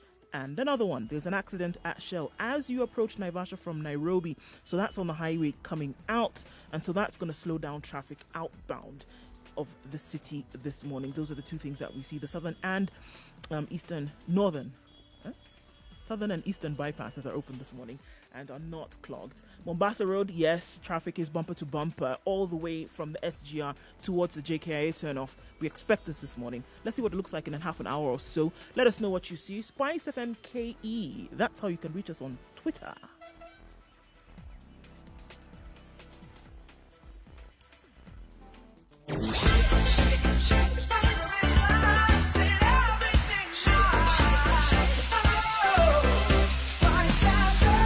Spice up your life.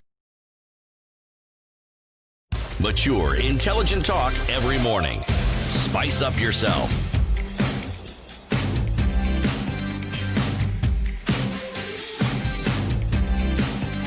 Mornings done right. 27 minutes to 8. The conversation continues right here on Spice FM, KTN Home and online. We have in the studio CT Muga Wamashati and Nduh Okoh and Eric Latiff. And we have, what is it, CT? Carry on. Okay, good. Carry on. We have Marcia Chola, she's the Executive Director of Value Connect. And Susan Situma, she is the VP and Head of SME Banking at Absa Bank Kenya. We are talking about leadership, and we are hashtagging this as Live to Lead. Why are we doing Live to Lead? What is Live to Lead, Marcia? Oh, Live to Lead is an exciting leadership experience that happens every year. This was started 7 years ago by John Maxwell. He hosts an event for leaders to engage those who want to grow themselves, those who want to learn from world-class leaders, and those who want to equip themselves with practical skills that, as Muga put earlier, you can begin to apply immediately in your leadership and sphere of influence. So this year will be the 7th year running. As Value Connect, it will be the 2nd year that we are hosting it.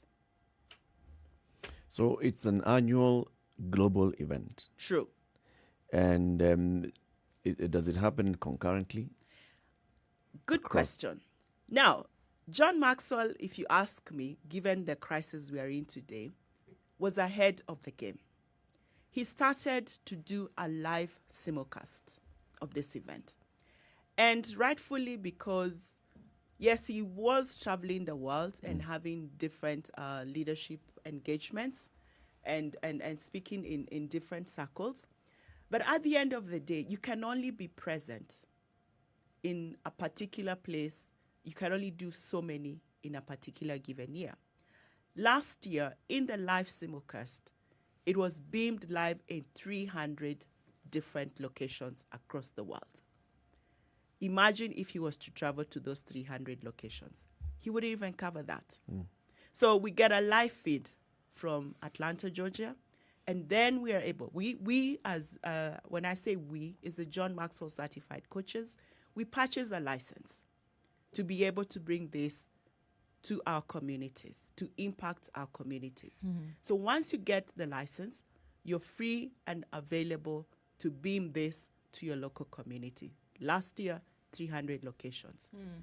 We were doing this on the back of another big event that had been to Kenya. And a lot of people could not resonate. Why? They asked us, why aren't you bringing John here in person? Lead to the question I want to ask Yes. you before I get to you. Why John Maxwell? Why not Stephen Covey? Why not Napoleon Hill? Why not Robert Kiyosaki? Good. Like I explained to you, in my own leadership journey and path, as I saw and sought solutions for what I wanted to do and deliver, I resonated most with John Maxwell in terms of what he stands for, in terms of the principles that he teaches. And like you, I had actually read a lot of his books along the way without really recognizing that he even had something that he was helping people like myself to stand on his shoulders and on his legacy, to be able to bring this to our communities. So I grew up, I'm a student of John Maxwell from way back. So a lot of the things of who I have become has been to books that I read. And then in my soul searching of impacting entrepreneurs and businesses that I was helping with Value Connect, is when I discovered that John actually started a company 10 years ago to empower people like me so that we can be able to carry on his legacy. Would you say that his background, from my reading, I gathered that he had attended theological college. Well, he wasn't alone. Dale Carnegie was actually a minister, a Methodist minister. Would you say that a lot of the principles that form the structure, the back, or the foundation of a lot of his teachings are biblical? You're right in everything you have read. For the first 25 years of John's life, he was actually a pastor. And in his days, he was heading what you would call the top 10 mega churches in the U.S. But as he went and discovered, he started doing leadership trainings, at the time focused on church leadership. But as he began to cast the vision of growing leaders across his territory and the places he wanted to expand, he recognized that restricting himself into the church space would not give him the impact he wanted to make. And so he stepped out of church leadership and began growing leaders. He's led leaders in the Fortune 500 space, in corporate, in non-profit. So that's where his roots are. And you're right, a lot of the principles that John, in fact, one of his best-selling books, which is the 21 Laws of Irrefutable Leadership, all those principles are actually based from the Bible. But the interesting part is it's a bestseller. And people have read the book and they've come back and he said, because he's a person of faith, I'm a person of faith. And when you look at what we stand for, we know that the roots of what my values and beliefs are rooted from there. Now, how I make you understand, I don't need to quote you a Bible verse. These are virtues that grow us as people, as individuals. When I say put people first, value people as you add value to them, that is something that transcends all faith. And that everybody can relate to. And everyone can relate It's to. universal. Right. It is a universal law, as it were. So you mentioned that, this is the second time here that this would be taking place this Yes. year. And then maybe to now bring in Susan as I ask you the first question. So it's a double question here.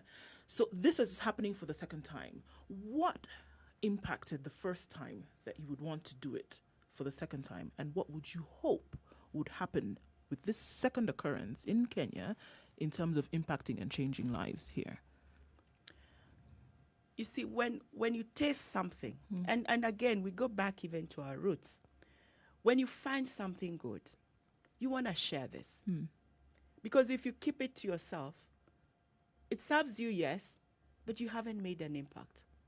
And so for us as Value Connect to want to share this a second time is arising from an impact that we saw last year. Actually bringing in Susan also into the conversation. Last year, we were new kids on the block, had never done this before, but we walked to APSA and we said, we have this program. We want to impact leaders. Last year, we were focusing on SMEs, the corporate executives and senior executives. And we went to APSA and we said, would you come and partner with us in this event? Because we want to reach more people. We had 200 people. Last year, the rules of the game were different because you could only hold it in person. And the room we could find could only have 200 people. And they did say yes. They believed in us. And they said, because they are also a leader in their industry, they stepped up and they said, we want to be part of this. We want to make a difference with Value Connect. And they stood up to it. Second year running, we've gone back again to them. Times are difficult. The scenario has changed. But true to their word and what they stand for, I actually have a lot of respect and gratitude to the APSA team and leadership. They have said yes again. And we're doing it again. Susan, So you're why? on the spot. The third year, by the way, you just dropped them. Right, exactly. Thank you. So why? Yeah, it really resonates with what we stand for as ABSA in terms of demonstrating sound leadership and credible leadership. As an organization, we've been here for 104 years and been involved in the journey of leadership. I don't know, many of us remember the first ATM that we brought around and people are singing Lingala songs on it. I mean, for us, it's about wanting to demonstrate sound leadership, bringing very good leadership, and especially in this period, people really need to sort of like listen and sort of like rethink, how do I lead my organization? And this is a program not just for business owners, but even for yourself as a person, and trying to see where am I? Maybe there's something I need to think through. And for us at ABSA, we've been involved in the journey of leadership, not just for our clients, but also for individuals. So one of the things that we've done, we've set up an ABSA Leadership Academy, which is really about helping our own employees become leaders in the communities where they are. And one of the things that we've done very well in this period is help our employees to become a force for good, right? So what we did was we had some funds that we matched with the ones for the employees. And as they go out to support the environment where they are, because we have about 85 branches, and we can't be there as leadership in all the 85 branches. So we empower the teams that are there in our branches to actually go to the communities and impact them through leadership. But then, like we were talking earlier, leadership has to come from within, right? And therefore, empowering our teams to be able to lead and demonstrate leadership in their environment has been one of those key things. And then as we entered this COVID environment, we definitely had a series of leadership sort of like webinars that we were driving for our clients. I believe we've done about 10 of them with different, along different areas. I remember our CEO, Jeremy, leading the very first one, which was leading through a crisis. So we positioned him to be able to talk about how is he leading ABSA during this crisis, perhaps for a business person to pick lessons from, because when it's a corporate going down, as an SME and you're seeking to root yourself, you'd want to understand how is this being done from a bigger corporate organization that can help you set up the right structures to be able to create a sustainable business for yourself. And therefore, we've just finished a series of 10 leadership lessons, and we told ourselves, I think this would be a perfect continuity to the journey on leadership that we've been on, especially during this COVID period. You recall when immediately the announcements were made, we were one of the first organizations that really came out to support, whether it's with PPE equipment, whether it's just creating lines of opportunities. We partnered with Aon Minet to be able to have a self-care line for people in the front line, right?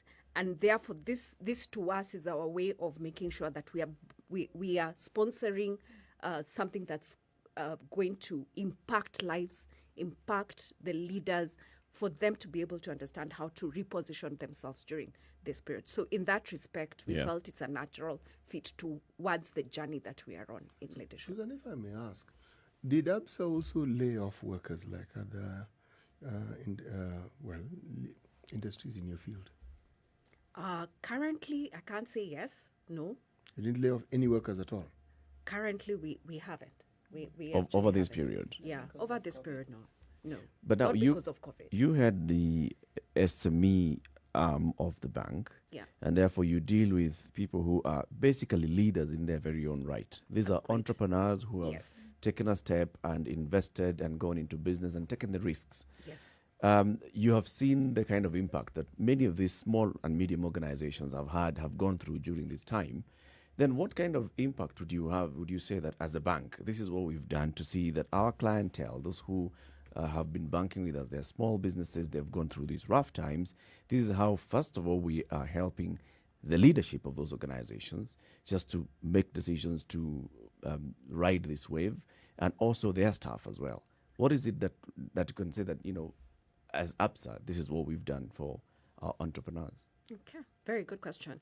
And I remember even having a conversation, immediately it struck, and we really thought about our clients and how we impact them. Of course, first as an organization, you think internally, you think about your staff, you think about how you get them out of where they are if they have a dampened spirit because of the environment, and then think about your customers who are part of the ecosystem that you have within the bank.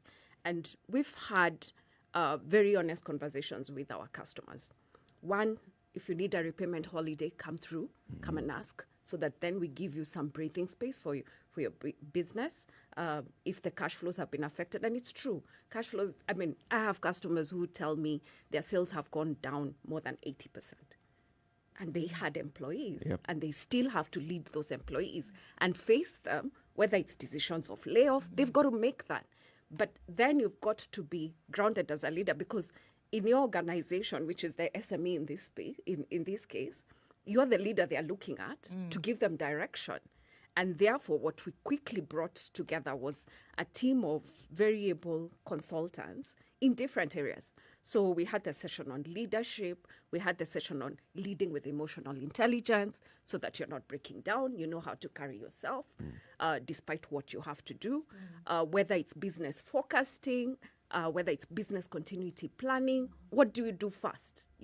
Most of the corporate organizations will probably have a business continuity plan, and they have a recovery plan that quickly comes into action. But for an SME who does everything, I'm the security guy, I'm the cleaner, I still need to be able to think, how do I take my organization to the next level? So those are some of the concepts that we really have been taking the business community through. And if they go to any of our the ABSA YouTube page, they'll be able to find snippets of what we've actually done to help them understand, where do I find myself, and how do I lead, and how do I try and manage my cash flows? How do I deal with suppliers that are knocking at my door? Is there something that I can do? Can I negotiate? How can I be a better negotiator, whether it's with my landlord? Just giving them an out-of-the-box thinking that help them understand, I'm not by myself. Others are facing it. And therefore, how do I carry myself? And how do I begin to rethink? one of the other things that we've done for the suppliers that are currently the suppliers of ABSA, we are taking them through a sustainability program. How to ensure that as they rethink how to reposition their businesses, they're also thinking about the sustainable development goals and how their business environment affects the communities where they are in. What do they want to stand for and be known for? So that's one of the other things we've been taking our suppliers through in partnership with As you're Strathmore going through Business all Group. this with the various groups, the suppliers and the SME customers, Yes. do you see like this is what they need? After maybe they've gone through the first session, do they go like, I actually needed that, I just didn't realize it, or yes, this is what I was looking for? Or during this period where I'm thinking bills, I'm thinking bank is asking for me to repay my loan. With everything else, what I needed is to be told, how to start pivoting yourself for the future. Yes. Are they saying that, this is actually answering to my current need? It's a good question, and it's been very interesting because we've held about 10 sessions. Each session average, we've got about 200 entrepreneurs, different entrepreneurs. And in that way, one of the things we found, because we were running them every 2 weeks, they kept coming. And we had sessions where we had 400 entrepreneurs in a session, listening to how do I find alternative ways of raising capital, for example. It just doesn't always have to be a bank. I think that's how we've always thought as an entrepreneur. I need to go to a bank. If it's not my friend, I'm going to. But there are other equity partners out there that are willing to have more patient capital to help your business grow. But back to your question, what we found is, because we've held a session today, and Mercy has actually come in one of the mentorship programs. So we'd run a session on business continuity planning, and the next week we'd run a session on mentoring on business continuity planning. Susan, are you So telling if me, it is are you something- telling us that you actually allow your clients to think of alternative lenders? Yes. So you encourage that sort of competition? It's actually not competition. It's complementary. In the sense, if a lender has more patient capital than a bank that is regulated, and definitely with the regulation, I know if, the CBK governor did allow us to give up to 12 months repayment holidays, right? If that wasn't the case, would probably be on the 9 month, we are trying to see what do we do with you. On the third month, right? And therefore, because of the regulation within which we will operate as banks, there are other organizations like equity partners or angel investors who have more patient capital that is not as regulated. And they also come in with technical skills to support your organization, become a better organization and run sustainable. And in that case, you'll find some of the SMEs, that's what they need. It's not really inject cash and move out. So it's no. a client-focused approach. Yes. Now, let me ask this question. I had wanted to ask it. These principles that you have, they're truly laudable. How do you apply them to your own employees, the people who work within Barclays? How do you cater for the issues they may have during these times that we are in? And how do you ensure that they are able not only to weather it, but to weather it and to offer the services and the high level of services that you expect of them? Very, very, very, very good question. And I did allude to it that we think first internally and also think our customers. So internally, what we've done, every single month, we've got thought leadership sessions going on.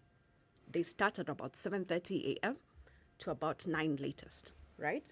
And here we've called in different experts in the different fields of what they could be going through.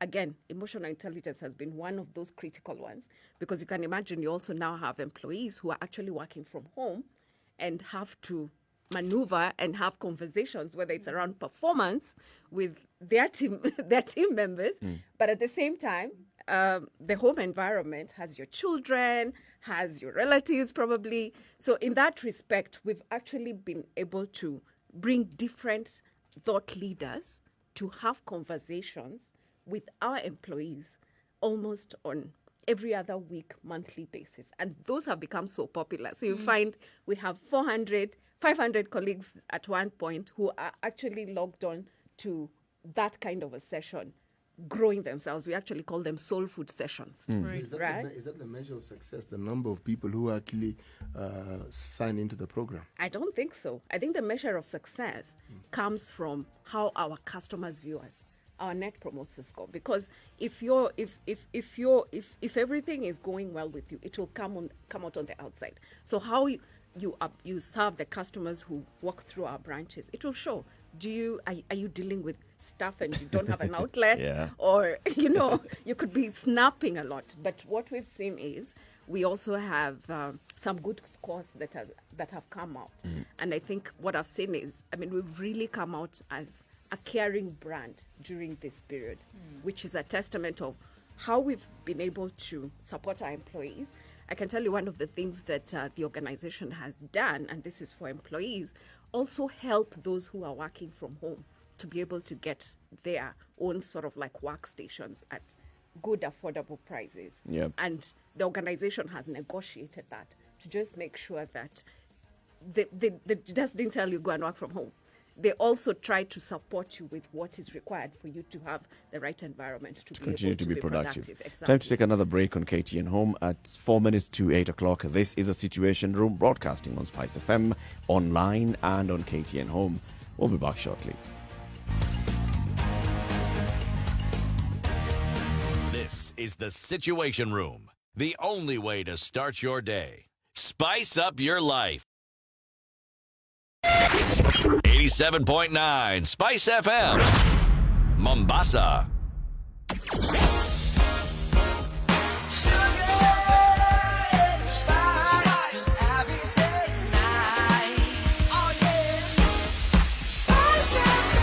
Spice up your life. Mature, intelligent talk every morning.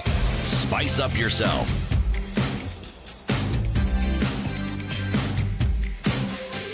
At 3 minutes to 8 o'clock, the conversation continues. We have with us in the studio Marcia Chola, the Executive Director of Value Connect, and Susan Stuma, she's the VP and Head of SME Banking at Absa Bank Kenya. We are talking about Live to Lead, and you're saying this year it's going to be a virtual. Now, are you able to actually host any physical meeting? Are you planning to host any part of this somewhere in a physical location? Thank you, Eric.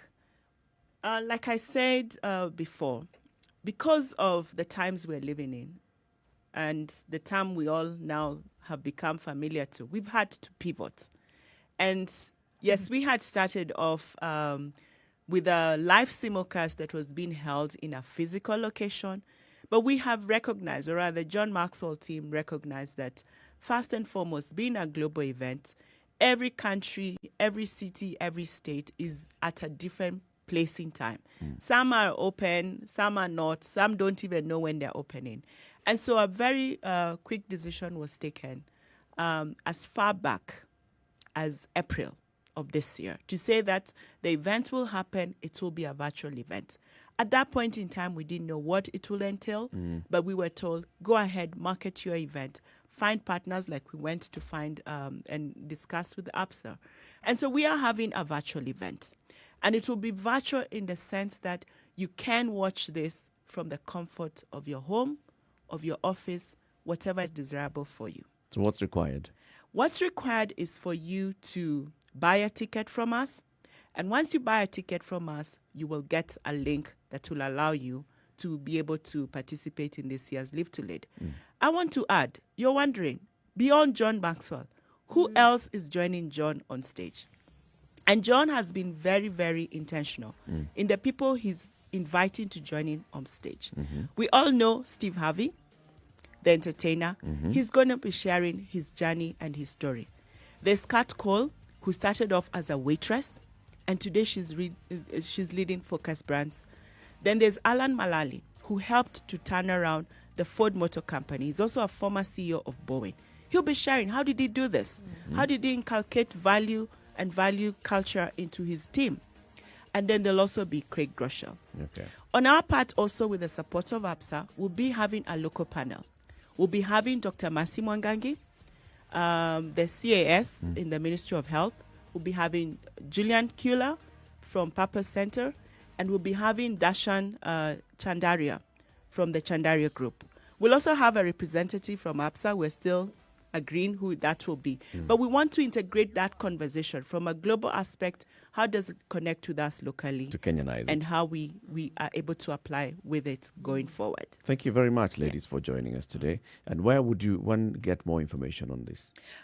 We would ask you to call the following number, 0799 0799 748 069, or email info@valueconnectonline.com. I will repeat. Call 0799 748 069 or email info@valueconnectonline.com.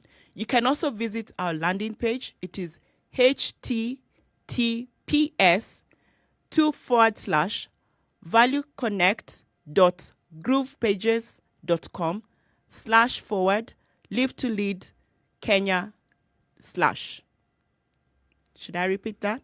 There's a mini slashes. There's a mini slashes. There's a mini slashes. Google live to lead. Yes. Just Google live to lead Kenya. Yes. To lead. Yes. Live to lead. Yes. All right. Number 2. Thank you very much, ladies. Marcia Chola, ED, Value Connect, and Susan Situma, VP, Head of SME Banking, Absa Bank. Asanteni sana, and wish you all the best with the event. Thank you. It's Thank now you a for minute having past us. 8. Thank you.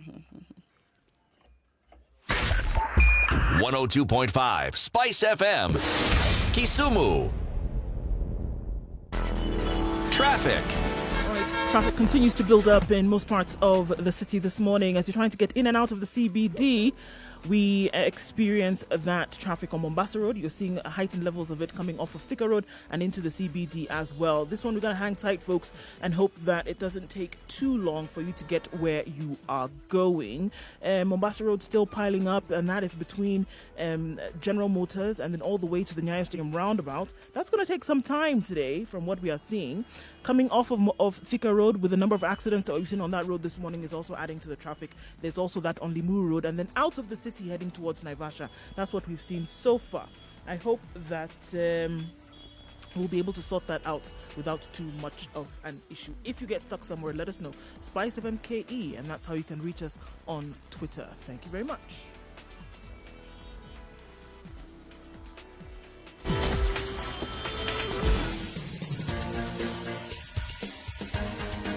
This is The Situation Room, the home of hard-hitting political commentary and penetrating insights about the state of the nation. This is a talk radio experience like no other. The Situation Room, a place for hard truths, debates, and elevated conversations. The Situation Room, witty, political, engaging, deep, controversial. In the room, we have C.T. Muga, researcher, academic, seasoned political observer, a fountain of wisdom in these politically uncertain times. Nduh Okoh, Nigerian by birth, Kenyan by choice, communications expert, Pan-Africanist, a truth seeker and believer in people power, and Eric Latiff, agent provocateur, the man in the chair, seasoned journalist, news hound, a man who believes in punching up, not down.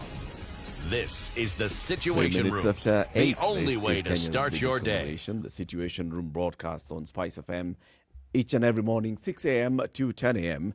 In the room, of course, is C.T. Muga, Nduh Okoh, and Eric Latiff. We're also live on KTN Home for the next 1 hour up to 9 o'clock. As always, we begin the hour with C.T. Muga's proverb. It's an African proverb by C.T. Muga. The food that is prepared has no master. The food that has been prepared has no master. No. All right. Okay. I think Mercy helped us to understand it. Yes, much she better. did a good job of She it. did a really. good job. She did a very good job of it. Let's now move the conversation from just Kenya and pivot West. to the continent. And we've seen what's happening in the continent. There are a number of elections that are coming up.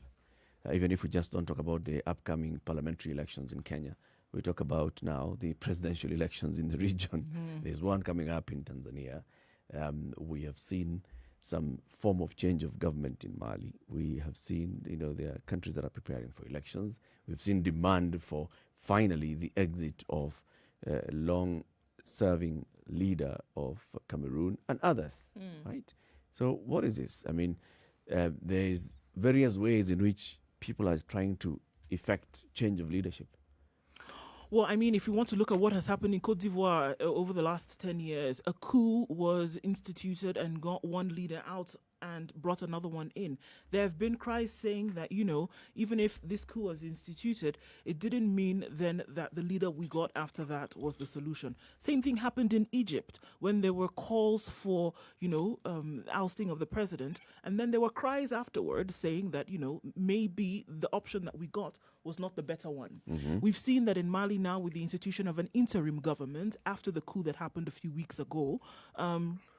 But who has taken over? The cries are that we hope what we will get coming in is that there will be new leadership. 37 years of a leader in Cameroon, we now hear more vicious calls for the ousting of Biya and saying that it is time that he actually left. So is this quote-unquote by force removal of governments in different parts of the country the way to then bring in governments or leaders that, you know, countries will think will work? Like, again, it seems like it is the year of presidential elections on the continent. Uganda, Tanzania, Ghana is upcoming, Cote d'Ivoire waiting, Mali also in the waiting. Another 2 years, Kenya will join there. Malawi just finished, Burundi just finished. It seems like the year. Is this new quote-unquote dispensation the way to bring in new forms of leadership? And as we look at what's going on now, how then will it change the political footprint on the continent? I think is the question that a lot of us are asking now. And are we raising the profile then when it comes to good governance on the continent? Sounds like what you're describing would be different from what has happened before, is it? Would it? Is there any difference? Well, there is a difference in terms of like in the 70s and maybe early 80s, there were coups. And now it's the people who are participating in the democratic removal of or change of governments when they feel that there's need to change government. But in the case of like Mali and maybe what you're saying in Cameroon, where people are up in arms and they're feeling you've been in office for too long and we demand that you step down. Yeah, look at what happened in the 70s and the 80s, like what you're talking about with coups that happened in different countries. The military was directly involved. Look at what happened in Mali and Cote d'Ivoire and what's happening in Cameroon today, whereby the military was involved in the coup that took place in Mali. You had the people, you had Malians in the streets applauding what the military had done because they were in direct agreement with this. They were involved in the process with their voice. Whereas 30, 40 years ago, you would never see something like that. A coup is happening, people are hiding in their homes. And now people are in the streets saying, yes, we condone this. We say this is the way in which it must happen. We support whatever is happening. For sure. Let's bring in somebody to help us digest this matter. And this is a political commentator with the Africa Report, Patrick Kwabena Imani. Good morning, Patrick. Hi, good morning, guys. How are you doing? Good morning. Very well, thank you. How are you? In which part of Africa are you this morning? You know, you're an African trotter. Well, I'm speaking to you today from Accra, Ghana. So pretty much on the western side of the continent at the moment. Right. You've heard our introduction to the topic, changes in government, and you know, asking ourselves, are these changes where the people are actually rising and demanding a better change? Is this a new way of bringing better leadership to Africa? Well, it's a very interesting question. I think you both lay the foundations, quite apt. Is this the way Africa wants to be changing its leadership? I'm not entirely sure, because again, even if you look outside of politics, we've had our own traditional systems of governance that we have run for years. And I don't think that, we were changing leadership by the barrel of the gun, so to speak. So this, I wouldn't say, is something that Africans are looking for. I think it is the existential crisis that you have on the continent as far as political leadership is concerned is what is calling for this. And I always summarize this, to mean the sort of extractive political institutions that we have had, post-independent Africa, which are not inclusive, is what citizens are beginning to find ways, by which they can remove them. And in areas or in countries where the government or the leaders are very autocratic and for a very long time have had a grip on the military as an establishment to practically, crack down any sort of dissent, you find citizens' uproar almost toppling both sides, of that sort of a system. Where the military is a little bit balanced, in terms of its engagement within the activities of the state, you find in these cases that the citizens will sort of throw their weight behind any of the military leaders that seeks to topple a long-standing government. So it's not to suggest that Africans generally, or this is beginning to look like a trend. Of course, if that were the case, then any government that is elected in Africa, today that runs, or stays in office for 4 years, citizens shouldn't be interested in going to the ballot. Right. They might as well just, hit the streets and then decide that, that government has got to go. I don't think that's really the case. It is really a case of the long-standing dictators on the continent who have extracted, the political institutions just for themselves and have not, included the citizens in decision-making. Are you saying, am I to understand that you're saying that it's the leadership style of many of our leaders on this continent that actually bring in these military rulerships that we've seen? Is that what you're saying? Well, I mean, yes and no. Because when you again talk about the leadership, the military is equally part of that sort of a leadership system of governance. I think the point I'm trying to make is that the clarion call by some of the countries which you outlined, clearly, the clarion call by citizens in these countries to get some of these leaders removed is as a function of these leaders having been in office for decades without creating an inclusive system by which citizens can actively participate, in development and in policy making and ensuring that, their needs are equally met. And any country, any society that is constructed this way, built along these lines, more often than not is going to come to topple. I mean, even if you look in our own history, like I was telling you before, where you didn't have the sort of defined Western defined democratic systems of governance, when you had a king who typically didn't do things that inure to the benefit of the citizens, at a point this king could get bestowed, right, or removed from the skin. And so it's just a natural human phenomenon that when you're a leader, you must make a conscious effort to build inclusive institutions by which the people you're governing take part in decision making.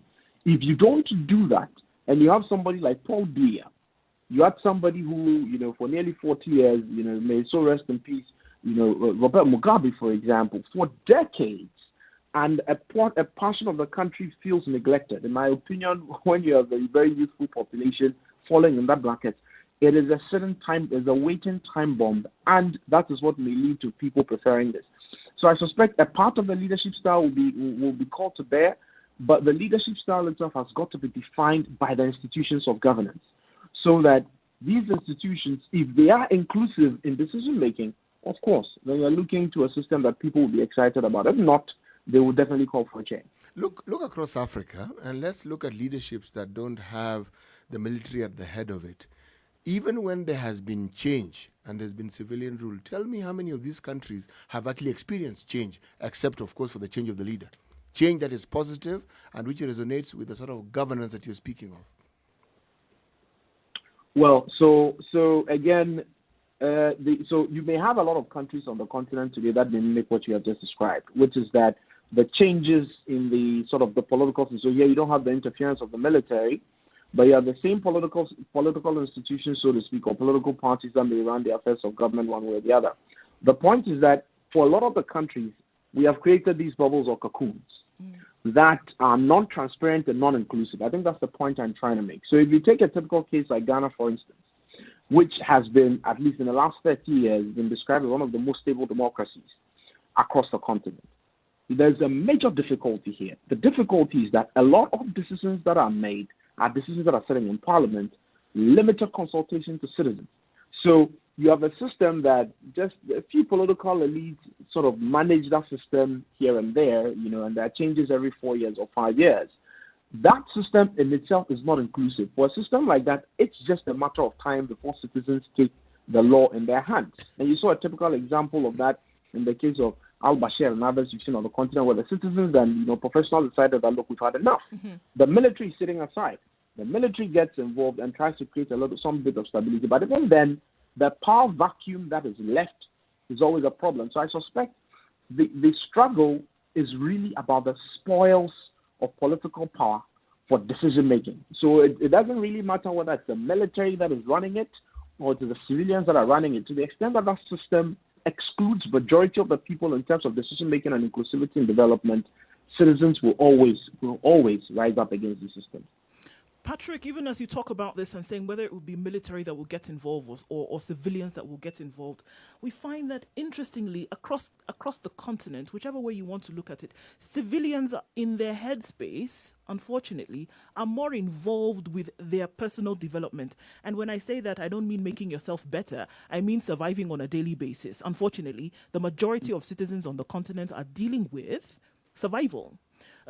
It could be as a result of this deficit in leadership that you talk about, or deficit in good governance. Do you really see a situation whereby the political fatigue on the part of civilians will get to the point whereby, beyond being in support of things like the overthrow of government, that they would actually be actively involved in the pursuit for this good governance? That's a very important question you ask. So essentially, I suspect what will happen, and you're absolutely right. I mean, a lot of the young people we have on the continent of Africa today, I mean, you wake up in the morning and the first thing you're thinking about, is bread and butter, how to keep soul together. And that has been as a result of the failure of leadership to ensuring that they create the right enabling environment for people to survive. And these are the conversations that we're having today on the continent of Africa. And a lot of young people, in my opinion, are gradually getting involved in the conversation. They are recognizing that the trade-offs for not actively finding the right systems by which you are governing, understanding and participating, those trade-offs are dire, okay? So a lot of young people across the continent today, you have a lot of youthful movements, a lot of youthful engagements in various aspects, of governance across the continent today. And it's just a matter of time. If I permit me to give you a few examples. I mean, we saw cases in Nigeria, for example, where for a very long time, young people were not actively involved in politics. Even those who were, you had these barriers, from a regulatory point of view that effectively prevented them from, either contesting for, leadership positions, either, the office of the presidency itself or senatorial and representative positions. Yeah. What did young people do? Young people across the 180 or 200 million population of Nigeria decided that we've had enough, right? So they actively got involved, pushed the system for the system to change, and acknowledge that young people have to actually get involved today. So it's not happening at the pace that we wanted, but the reality is that it's happening. Another example is what you saw on the northern part of Africa, where for years, young people were not actively participating or were not benefiting from the largesse of public policy. What happened? You saw Ben Ali go away. You saw Hosni Mubarak equally go away because millions and millions of young people got onto the streets and said they were tired. So I guess it is understanding the wheels of governance, which is one of the things I've been talking about in recent times when I've had the opportunity of having conversations like this. If young people want to get involved, the question is, what will you do? Because it's a system that is non-inclusive. You don't want a few young people who equally get involved, sit at the table, and don't recognize that the systems have to be inclusive and participatory enough. And so I think that sort of re-engineering is what must happen. And a lot of that is happening today, with the advent of technology, social media. All of these dynamics are beginning to change the conversation. And I suspect if we go down this route, we will be able to work a solution that may work. You may not have one that, why it becomes a one-size-fits-all, but you may have countries that tend to show examples of how these things have to be done. Right.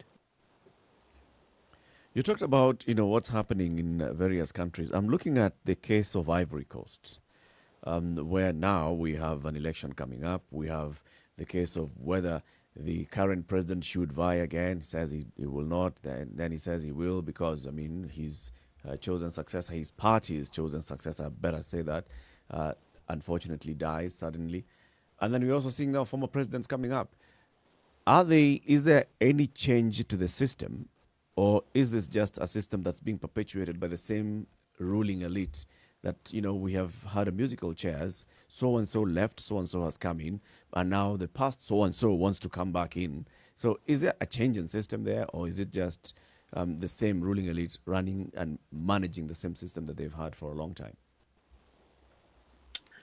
I'm afraid my response to that will be that, the system really hasn't changed. And the reason the system hasn't changed because the people who are the helm of affairs themselves don't have personal values that align with some of the things I've talked about, period. I mean, if I take somebody like Alassane Ouattara, who for a very long time worked with the International Monetary Fund, he has a significant exposure globally. He understands what these systems of governance mean. I am scandalized as a young person and a keen observer of the democratic credentials of somebody like that, given the kind of dispensation that the country finds itself. It's almost unheard of. But somebody, typically will ascribe that behavior to, the people who typically came through the military juntas, later transition and tried to become democratic in themselves. Our own former president, Rawlings in Ghana, is a typical example. Robert Mugabe is an example. You have the Egyptian president, Al-Sisi being an example. Those are the people we ascribe this sort of behavior to, not those who have had the opportunity of experiencing what real inclusive development means. And so for Alassane Ouattara to sort of suggest that, because the political party has put him forward, right, he will go ahead. I think it's not only a dent on him as a person, but I think that it goes back to confirm, the second suggestion you make, which is that in some of these countries, it's almost the same people are playing chess. The systems are not really changing.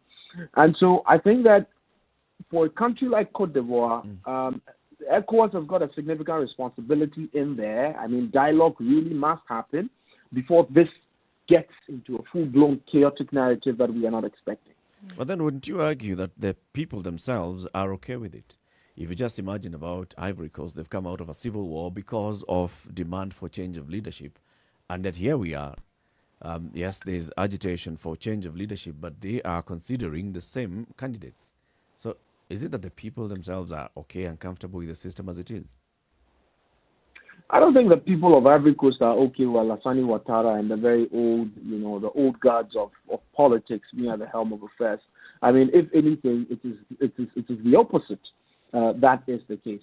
The challenge has always been the extent to which the current system itself is open for different faces and new personalities to actively get involved. And I think that the case of Ivory Coast is not so different from a lot of the Francophone countries you have where, and I say this, carefully, right, where you have countries like metropolitan France who still somewhat, are still able to pull proper strings, right, all the way from Europe in determining who effectively becomes the leader of these countries. We know this. We know it's happening across the Francophone region. And so I wouldn't say that the people of Ivory Coast are comfortable with leaders, running terms, going 3-4 terms. I don't think they're comfortable with that. There's no young person in Africa today that prefers 60 or 70-year-olds to keep staying in office for more than 15, 20 years. Nobody does that. At the end of the day, I think the most important thing that young people in Ivory Coast, some of who have had the opportunity of working in different areas of civic advocacy with, the things that are passionate and things that concern them are, everyday bread and butter issues and the ability to take part in decision making. And so it's important we put that in context. Can I ask, do you really think that what we call our traditional African values have any impact in, one, the acceptance of some of these leadership styles that we see, or the tolerance we have towards it, and the perpetuation of it? Let me explain why I'm asking. Do you really think if a young person was in power that they would do something different from what we see from these older leaders? It's in that context that I'm asking the question. Well, the reality is that it may not necessarily be the case. Again, I go back to the way the systems have been designed. If you have a parliament today, and I'm going to use Ghana as a case study, if you have a parliament today that makes decisions, majority of which are never public, these documents and decisions, that the contracts and things they will sign on behalf of the citizens are never made public. People don't know how some of these decisions are arrived at. If you put all the smartest people in the country in that sort of a narrative, there's no way the system is going to change. Same way, if you put a lot of young people and remove the old persons, it's not going to change. So I suspect the point I'm getting to in all the submissions I've been making is that we need inclusive systems of governance. We need inclusive systems of decision making and development. If we are not doing that, it really doesn't matter who is in there. The point about young people is that the pace at which the world is changing today, young people have a better appreciation of what the world is going to look like tomorrow. The most innovative businesses, the most innovative enterprises that are being built today, some of which are coming off of social media and all these platforms, they understand it better. Young people are working seamlessly across different value chains, different spheres of life. If you look at COVID-19 as we are confronted with it today, how many 70-year-olds or 60-year-olds do you find on the front line? How many? You have a lot of young people who are either working in healthcare, education, and are actively involved. So the point is that these are energies that if you put at the helm of affairs, there is a tendency that they will deliver value because they have an interest in what the country will look like tomorrow. It's not to suggest that we should take that without recognizing the need to build the same inclusive system inclusive system of policy implementation and inclusive system of governance that I've been talking about. No, we need these. And I think that in engagements that I've been involved in, some of which are Pan-African, what you find is that young people identify with these objectives. They understand and they connect with them. They understand the need to, for example, take social media as a tool to mobilize citizens for action. They understand that. How many 70-year-olds get that phenomenon that I can build a participatory planning tool that can reach, 300 million people at the goal for me to get an insight into what they need to do. Not many of them get that. And so I'm saying young people are in a better position to run these affairs. Even if you look at our private sector today, not many 70-year-olds are there. Not many. And that's where we are generating value for supporting the economic development of the continent today.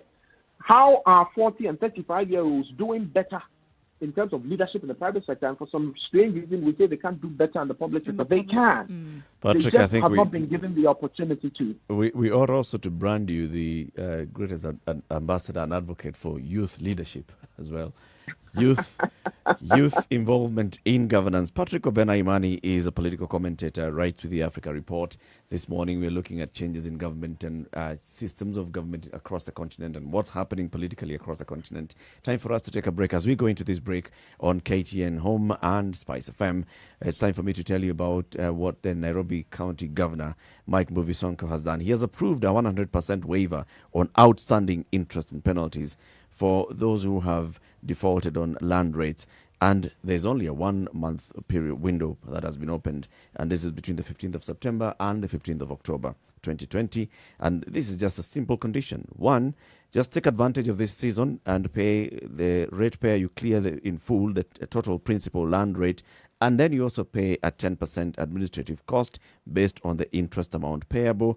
Take advantage of this waiver and comply with the obligation. Remember, the county government of Nairobi is now collaborating with the Kenya Revenue Authority, which is the principal collection agent. And you can just go to epayments.nairobi.go.ke. That's epayments.nairobi.go.ke. You can pay through that. Or you can go to obtain bills or invoices from the City Hall Cash Office, the Makadara Cash Office, and the Times Tower Ground Floor Banking Hall. This is the Situation Room, 28 minutes past 8. We'll be back shortly. The Situation Room, the only way to start your day. Spice up your life.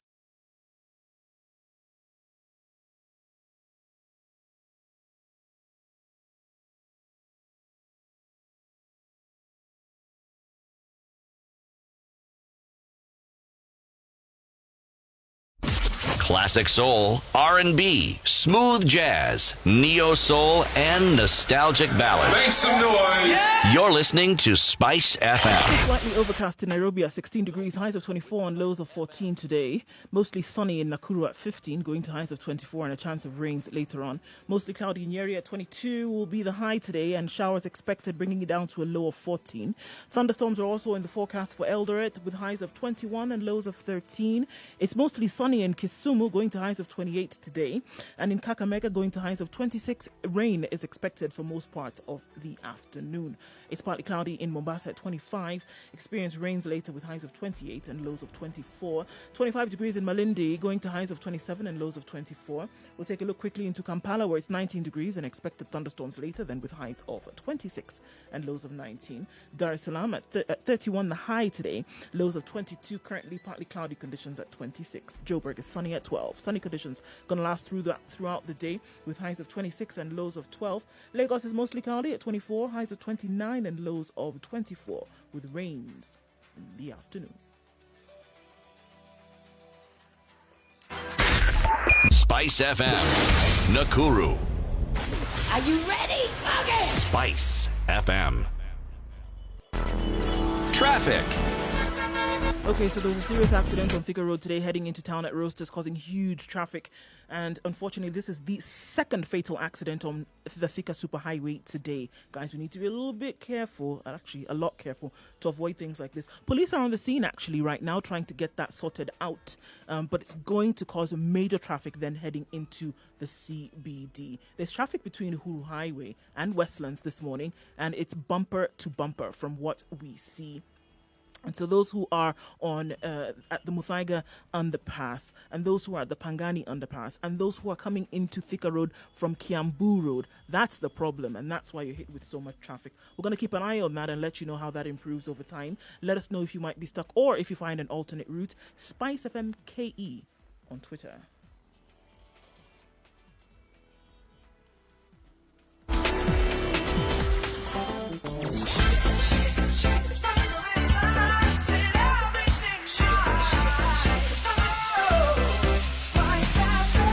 Spice up your life.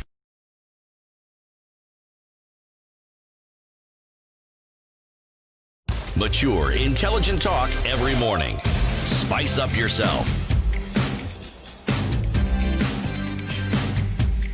8:30. The conversation continues right here on Spice FM. Remember, take advantage of this window between the 15th of September. It expires on the 15th of October. If you have defaulted on paying your land rates within Nairobi County, you have a 100% waiver on outstanding interest and penalties. Just go to the City Hall Cash Office, the Makadara Cash Office, the Times Tower Ground Floor Banking Hall, obtain the bill or invoice, and then you will be able to pay through epayments.nairobi.go.ke. Joining us this morning from Accra, Ghana, is Patrick Kobena. He is a political commentator, writes with the Africa Report. We are talking about politics in Africa. I see you wanted to ask a question before we went to the break. Yes, Patrick, I was thinking of one of the most youthful leaders we've ever had on this continent, a gentleman by the name of Thomas Sankara. And, well, his leadership was cut short by an assassination, and the leader who took over from him was a leader until 2014. Now, would you say that Thomas Sankara perhaps gives us an example of what might, well, his leadership style might be considered to be, should we say, a good example of what leaders should be on the continent? I mean, I should say that, and I think it's a very important question you also ask, but I should say that, I'm one of those who sees, Sankara as one of those leaders who we really would not be able to tell what he would have looked like, given that, he had to be assassinated. He was assassinated in office. However, the little things he did when he became a leader for Burkina Faso gives you a certain indication, okay, of what he could have become. I mean, one of the most, I wouldn't want to call him feminist, but one of the foremost leaders in a time who recognized, for example, the relevance of women in development was Thomas Sankara. I mean, I can't even compare him and his ideals and the thoughts he had even to the likes of Nkrumah in that area. And Kwame Nkrumah we herald as one of the foremost thinkers in terms of leadership on the African continent today, and the ideals he had and what he thought could have been done, for the African to take his rightful place within the global sphere of things. And so Sankara being truncated, we really cannot tell, but I can speak authoritatively and suggest that what he did in that short time of leading the country of Ivory Coast and his partnership and collaboration with other leaders across the francophone world, but also cross-carpeting into the Anglophone region in West Africa, for instance, I thought was very profound. And it is for that reason that up until today, there's a huge debate even in Burkina Faso about what the country would have looked like if Blaise Compaoré and his team had not ousted him. And so I think there are some lessons to be learned there. We shouldn't just celebrate the individual and think of the individual as somebody who would have done better. But what are those ideals he stood for, and how do we create systems today and get people to understand what these ideals have to look like and get a lot more young people excited about this? And bear in mind, some of these brilliant leaders became who they became, and we know them for not when they were 70 years old. Sankara must have been 27 or 29 years old when he was doing the things I'm talking about. And so I find it strange that somehow today you have to be 70 years, must have cronies around you to be able to make sense of what the countries that they're running must look like. I'm thinking of one of your former presidents, Njeri Rawlings. He also came to power at a very, very young age. Now, he is still alive, so at least we have a point of comparison. Right. Is it politically correct? Is it politically correct for you to perhaps bring in the discussion of comparison? Of course. I mean, we're talking leadership from the African continent. And I should say, that, former President Rawlings, His Excellency, I should say, he's a very divisive figure. I should say carefully, even within Ghanaian politics.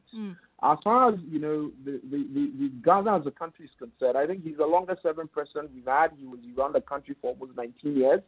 The only person to have successfully organized, 2 coup d'etats, and one coup d'etat that was not successful, which he was penalized for. But I think Rawlings is somewhat a divisive figure, and I submit that he came into the country at a time where some argue, and some scholars that have studied him would argue, that the country needed somebody with that level of energy and recognition that the systems by which we were being governed were corrupt. Okay? There's a huge debate about whether the mechanisms he deployed in cleansing the system, so to speak, were adequate. And the political party he built and the sort of leadership style he led up until 1999 when, he had to leave office in the year 2000, whether those ideals he stood for as a person are ideals that transmitted beyond him to people that he effectively worked with. And I think that's a major conversation point. What you cannot take away from him, however, is that while his peers, the likes of Mugabe that came to power through, the barrel of the gun, and a few others that you find, we have Eduardo dos Santos, who for years was in Angola, we don't know what he did. Njeri managed to cede power to a political party that he had personal differences with for more than 20 years. That is very difficult for any of the African leaders that came to power with the barrel of the gun, to do. It's very difficult. So even in the year 2000, we were not sure what the country was going to look like. And I think that within that context, sometimes some people like to credit him for it. He pushed the youthful energies of university graduates into areas of the economy that typically wasn't happening before. He moved a lot of graduates into agriculture, into construction. He had to use the military to get them that. I think maybe those that feel that he's one of those that leads a certain light, as far as the democracy of Ghana as a country and his contribution to African politics is concerned, maybe see him in a certain light. And maybe we look at Sankara within that light, they may have some similarities. What for me would be a stark difference would be the sort of leadership styles that they both would have deployed. I think Sankara was a bit more inclusive. He recognized, marginalized groups in society that have to be catered for, even though he was coming from a military background. You don't see a lot of that in the ideals of Rawlings as a person. However, in his very final term before he left office between 1996 and 2000, you got a lot of that, and that was because the country itself was now grinding gradually the democratic wheels properly. A lot of things were being done at the time, even though there was a lot of concentration of power at the center. So you had all these things that somewhat take away from the credentials. But in terms of similarities, I think both of them really came in at a time where their countries needed this. And I always say that if you look across Africa, post-independent Africa, the countries you have had leaders or governments that were instituted by colonial powers. And the colonial systems by which we were governed were not inclusive. No colonial, I mean, the Brits didn't come and build an inclusive system of governance for Ghana as a country. No. In fact, they tried to use our traditional institutions, i.e. chiefs and community leaders, to build parallel systems that excluded citizens completely. If you superimpose on this any government after colonialism without re-engineering that system of governance, you have a problem. You only replace the white man with a black man, and so you still have a tyranny of minority which suppresses the majority. And that is what a lot of the African countries went through. And over time, that non-inclusivity will then mean that people will rise up, the military will rise up, overthrow one government, and all the countries have that checkered history. Okay, so Rawlings, yes, very fine gentleman as far as politics is concerned, but like I've said, he still remains a divisive figure, and there are a lot of people that still look up to him in terms of leadership and what he did in his time. A lot of governments in this day and age are having this conversation about inclusivity, Patrick, and, saying that the system, essentially, quote unquote, of government needs to change, whereby some of these groups you're talking about then must be included. Unfortunately, the inclusivity they speak of is come along with me and let's do this together, as opposed to come and also share what attributes of leadership you can and eventually sit in these positions, unless it's forced, like the examples that you gave in Nigeria. And of the examples that you see in Northern Africa. Here right now, conversations in Kenya are around inclusivity in government and, amendments of constitutions to bring this in. Do you feel, when you talk about people the likes of Nkrumah and people the likes of Sankara, that there are youth on the continent today with a robust enough idea to get into government, as opposed to, taking up what people would call, quote unquote, the smaller positions, but to the highest level, and being bold enough to say that I am ready to come in and see how I can contribute towards the changing of the system? Well, there are a number of young people that I've had the opportunity of engaging, and again, I say this, reservedly, because the political system at the time, of the likes of, Nyerere, Lumumba, Kwame Nkrumah, Secretary, etc., the time is different from today. Today you have systems that I describe as semblances of democracy. In fact, there's a book written by Obasanjo and a few others called Democracy Works. And what they do in that book, General Obasanjo himself, who I suspect you are familiar with his work as former president of Nigeria, himself coming from the military military regime, chronicles the experiences of various countries on the African continent, very high-powered panel that did this work, trying to understand how democracy has evolved over time. And that evolution has equally defined the kind of leaders that we have on the continent of Africa today.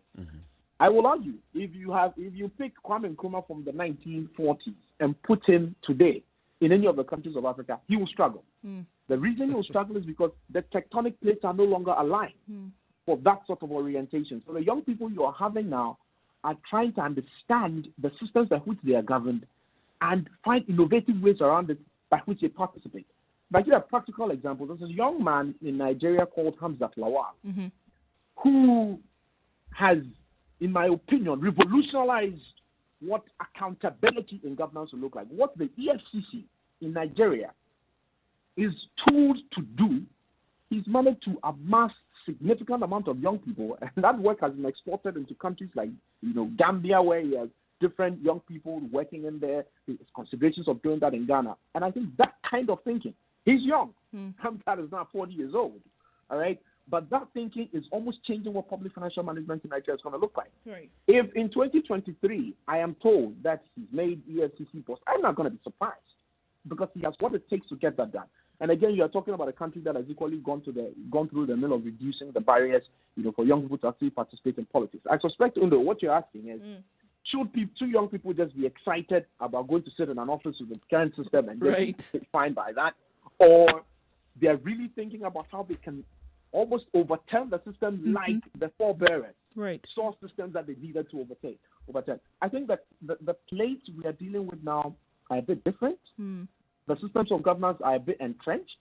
The levels of corruption we have today are unimaginable.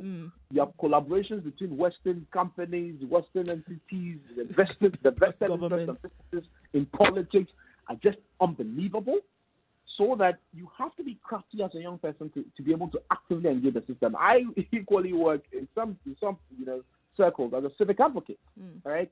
And as a policy analyst, going after big, high-level policy conversations. And sometimes you walk into a room and you feel that, well, the job that has been done there, you really have done what, can be done to get things working. But it really doesn't happen. So I guess the point I'm making in summary is that there are young people who see it, but the conditions now are different from the conditions 50 years ago. So they're finding different tools and different systems by which they engage the system. And that is working for them, albeit being slow. When you talk about young people and governance in Africa, young people are the majority in every country you go to in the continent. And then we are talking about them being led by this minority who is the bit older people, but the older people who have experience, hands-on experience in governance, and they understand the governance. I put it to you that maybe the young people are not just sitting back. It's working with the system as it is. It is knowing that these are the people who understand government, so you continue electing them, but also you're electing very many other young people in other cadres of political office. I'm sure if you went to any country, you'll find that in the civic wards, the people who are being elected are younger people. In this country itself, if you go across the civic wards around the country, about over 80% are people who are below 35 years, 35 and below. So the young people are already participating in elective politics. Young people are already participating in putting people into positions of authority, whether it's in legislative or policy positions. But then, it's just happening, maybe it's just happening organically, that this is how the current young leaders are the ones who are going to be the older people when the younger people come into other parts of other position of government. So it's not like the young people are really sitting back, or they are not aware, or they are not participating, or they are not involved. They are. Now, here's my one bullet response to that. Why would there be a law that says if you're not 40 years old, you can't run for president? Why? Why is that the case? Why should that be the case?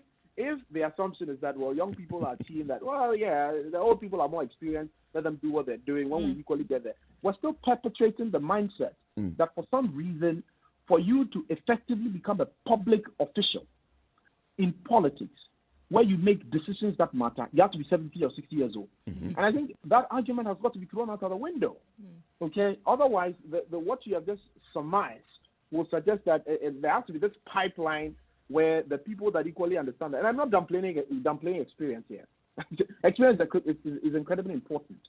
But you see, James Buchanan makes us understand in public choice theory that if the person is going to make a decision and the decision does not impact him as it would the broader population in equal measure, close your mind. There's no way he's going to make a decision as in the interest of the broader population. And so consistently, you must build systems where the people that are making decisions have incentives that are aligned to it. It's rather reason that some of us have difficulties when, we hear, politicians, whether young or old in certain countries, are given this preferential treatment and they live in bubbles, and so they have practically have no appreciation whatsoever of what the difficulties of broader population really is. It's the same thing with the caliber and characteristics of leaders that we have. I'm not saying 70-year-old is necessarily bad. The experience is good. But if I have a 40-year-old CEO who's running a multi-billion-dollar business here on the African continent, and for some reason I am told he does not have experience in governance, and so he cannot, by virtue of being 40 years old, run for the presidency of the country, that makes no sense. Because in my opinion, the public sector decision is actually much more important.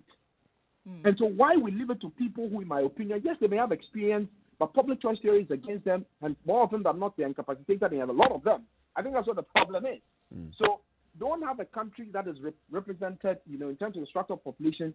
In some cases, you have 60% being below 35 years old. And somehow the profile of leadership and decision-making, you have an average age of 65 or 70. That mismatch creates a major problem decision making. And I think that that's what has got to be addressed. So for some of the counties and areas you talk about, yes, you have a lot of young people that may get involved in decision making. They'll go and elect young people at the local council level, so people will learn and get experience as they climb the ladder. That's an observation that exists. But we cannot have structural barriers that prevent young people who have the capabilities to do the big stuff from doing it. And that's the example you see in a lot of the countries. Away from that, I think another notion equally must be dispelled. And that thinking that the decision, or what I've been talking about in terms of participatory governance, really is about electing public officials. In my opinion, the vote is pretty useless in democracy. I know people will disagree, and I shared this view on a lot of platforms, and very well-learned professors disagree. That is a view I hold passionately. Here's why I say that. My responsibility as a citizen is not when I vote. My responsibility as a citizen is by paying taxes to the state and the state's ability to deliver on public goods and services, period. It ends there. Question is, how inclusive is that system so that if I am a citizen and the government levels what you call a value-added tax, VAT, on all goods and services in the country and increases it to 20%, what it effectively means is that I am paying as a citizen, whether I am 5 years old, 2 years old, 18 years old, when I buy the product, I pay that tax. For some strange reason, when it comes to the utilization of that tax, I am not included in that decision making. Right. That's my point about participatory development, period. And if we don't build systems that says my grandmother in the village can, by the mobile phone, suggest what project in her mind has got to be deployed, or my 18-year-old brother who is in a senior high school can be asked what he thinks or feels about the education he's receiving and what he thinks the alternative could be if there's a way of improving it. If you're not taking that feedback to inform decision making, I'm sorry you don't have an inclusive system of government. So whether that young 18 or 20-year-old goes to vote for another young person or not, the point is that we are not getting anywhere. We have reduced democracy to the vote. And that is why that is the only thing that is of interest to the 70-year-olds on the continent today. It is only then that they find that young people are important.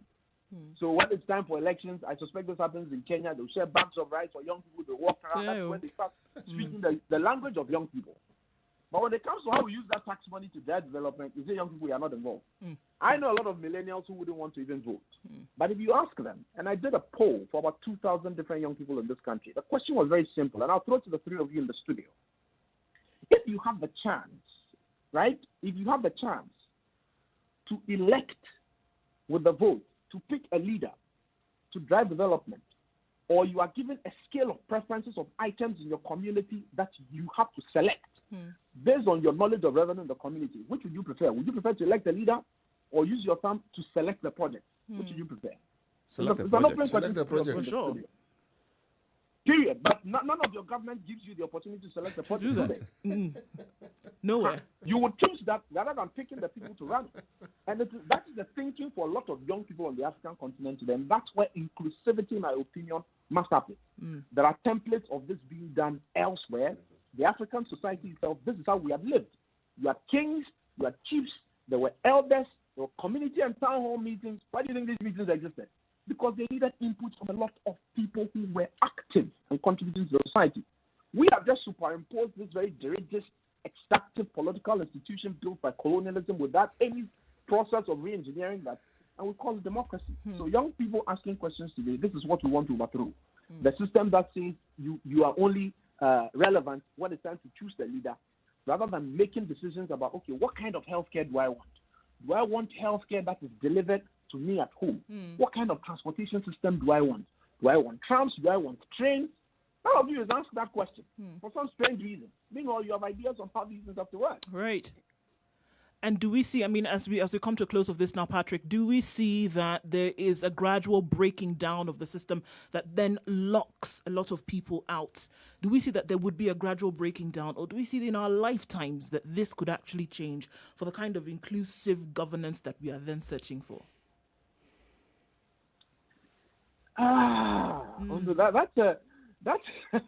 That's almost asking me to look into that glass. Your crystal ball, which is behind you. Yeah. A lot is changing, right? So the eternal optimist in me will suggest that a lot of change is happening. And I can give you a few country cases. I mean, in Ghana, for example, it was fashionable, 12, 16 years ago for politicians to say anything anyhow during elections and get away with it, and they get elected and they don't deliver. In the last 16 years, there's been a consistent advocacy by young people demanding credibility of policy decisions and commitments that governments, political parties make before they get elected. Today, it is a topical conversation in the country, even as we get to elections. I've seen that happen in places like Nigeria. I've seen that happen in places like Zimbabwe. I've seen it happen in Sierra Leone and Senegal as well.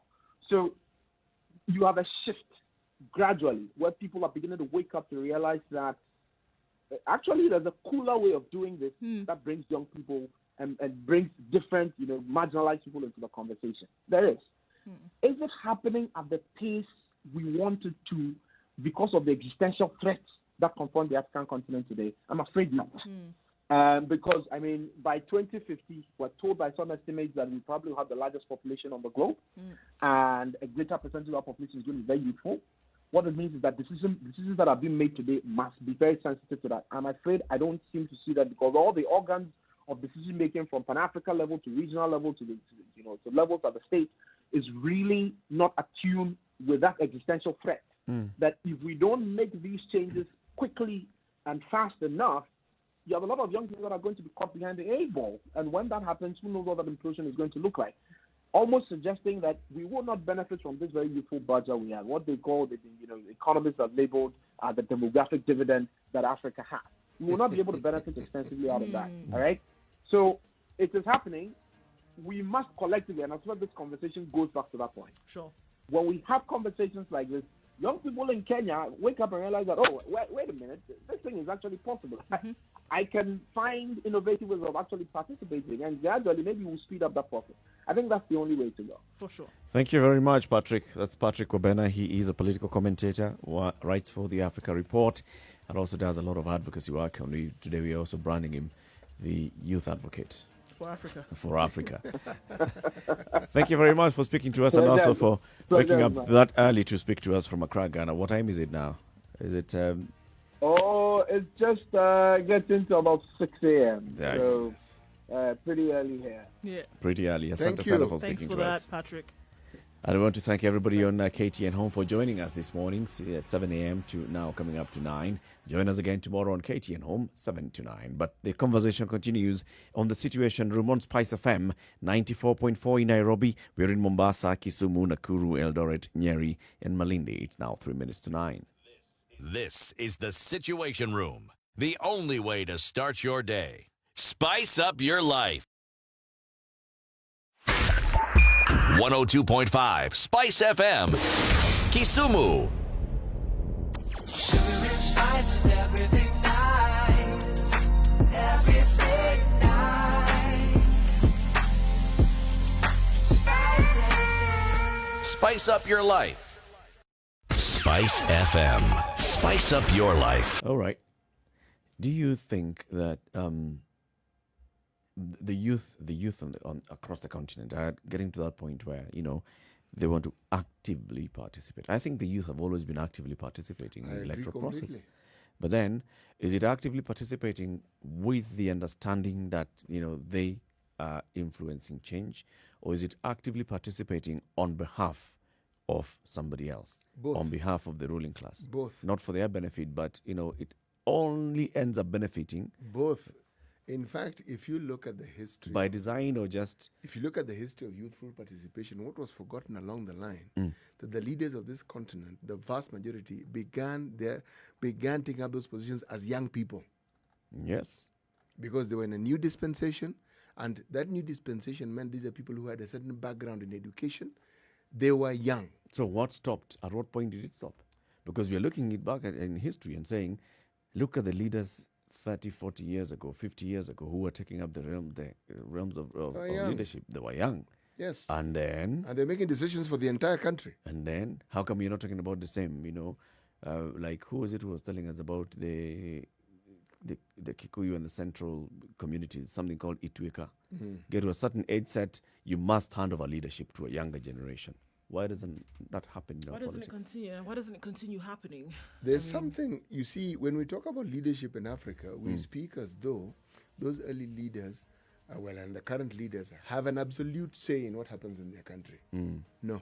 Countries in Africa, especially those with the colonial legacy, have never had that absolute say. Not really.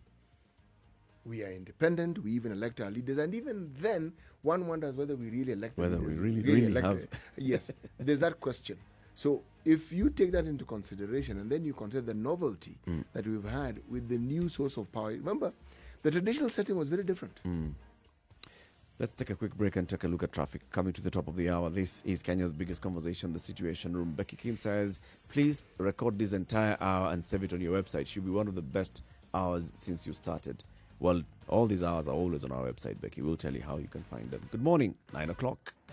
Sugar and spice and everything nice. Spice FM. Spice up your life. 94.4 Spice FM, Nairobi.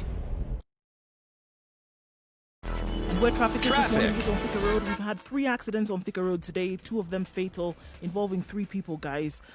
So quite a number of things going on there. As you're trying to get into the CBD, won't be as easy today because it's bumper-to-bumper traffic all the way from Survey right to the Globe Cinema overpass and trying to get into the CBD. So still at 9 o'clock and that's still clogged. It's getting better and better on Thika, on Mombasa Road is what I was trying to say. Wow. Trying to get into the CBD as well. Uhuru Highway between the Nyayo Stadium roundabout and Westlands, it is bumper to bumper, moving very slowly, but you should be fine getting through there. So almost out of traffic hour, but we'll keep an eye on what's going on Thika Road today and let you know if there are any alternates that you can use or if you have to wait it out. Let us know too what you see on Spice FMKE on Twitter.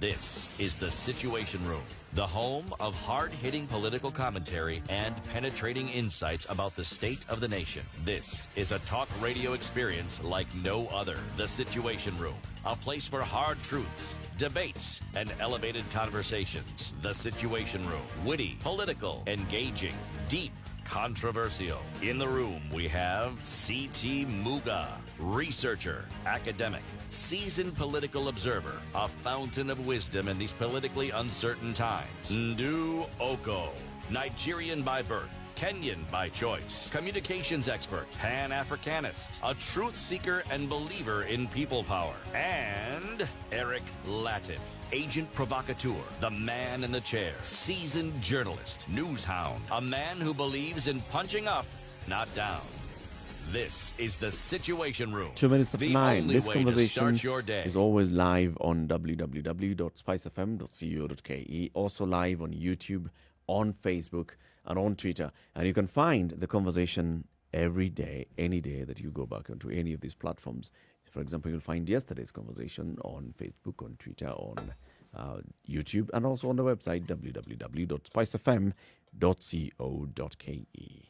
So we're talking about youth leadership, but before we do that, let's remind ourselves of today's proverb. Today's proverb: food that is prepared has no master. You almost get the impression that if it isn't prepared, then it has a master. Yeah, it has a master. And the master is the one who's actually preparing Yep, it. it's the one who prepares it, decides. But once you prepare it, Quasha, that's it. out of your hands. That's it. Okay.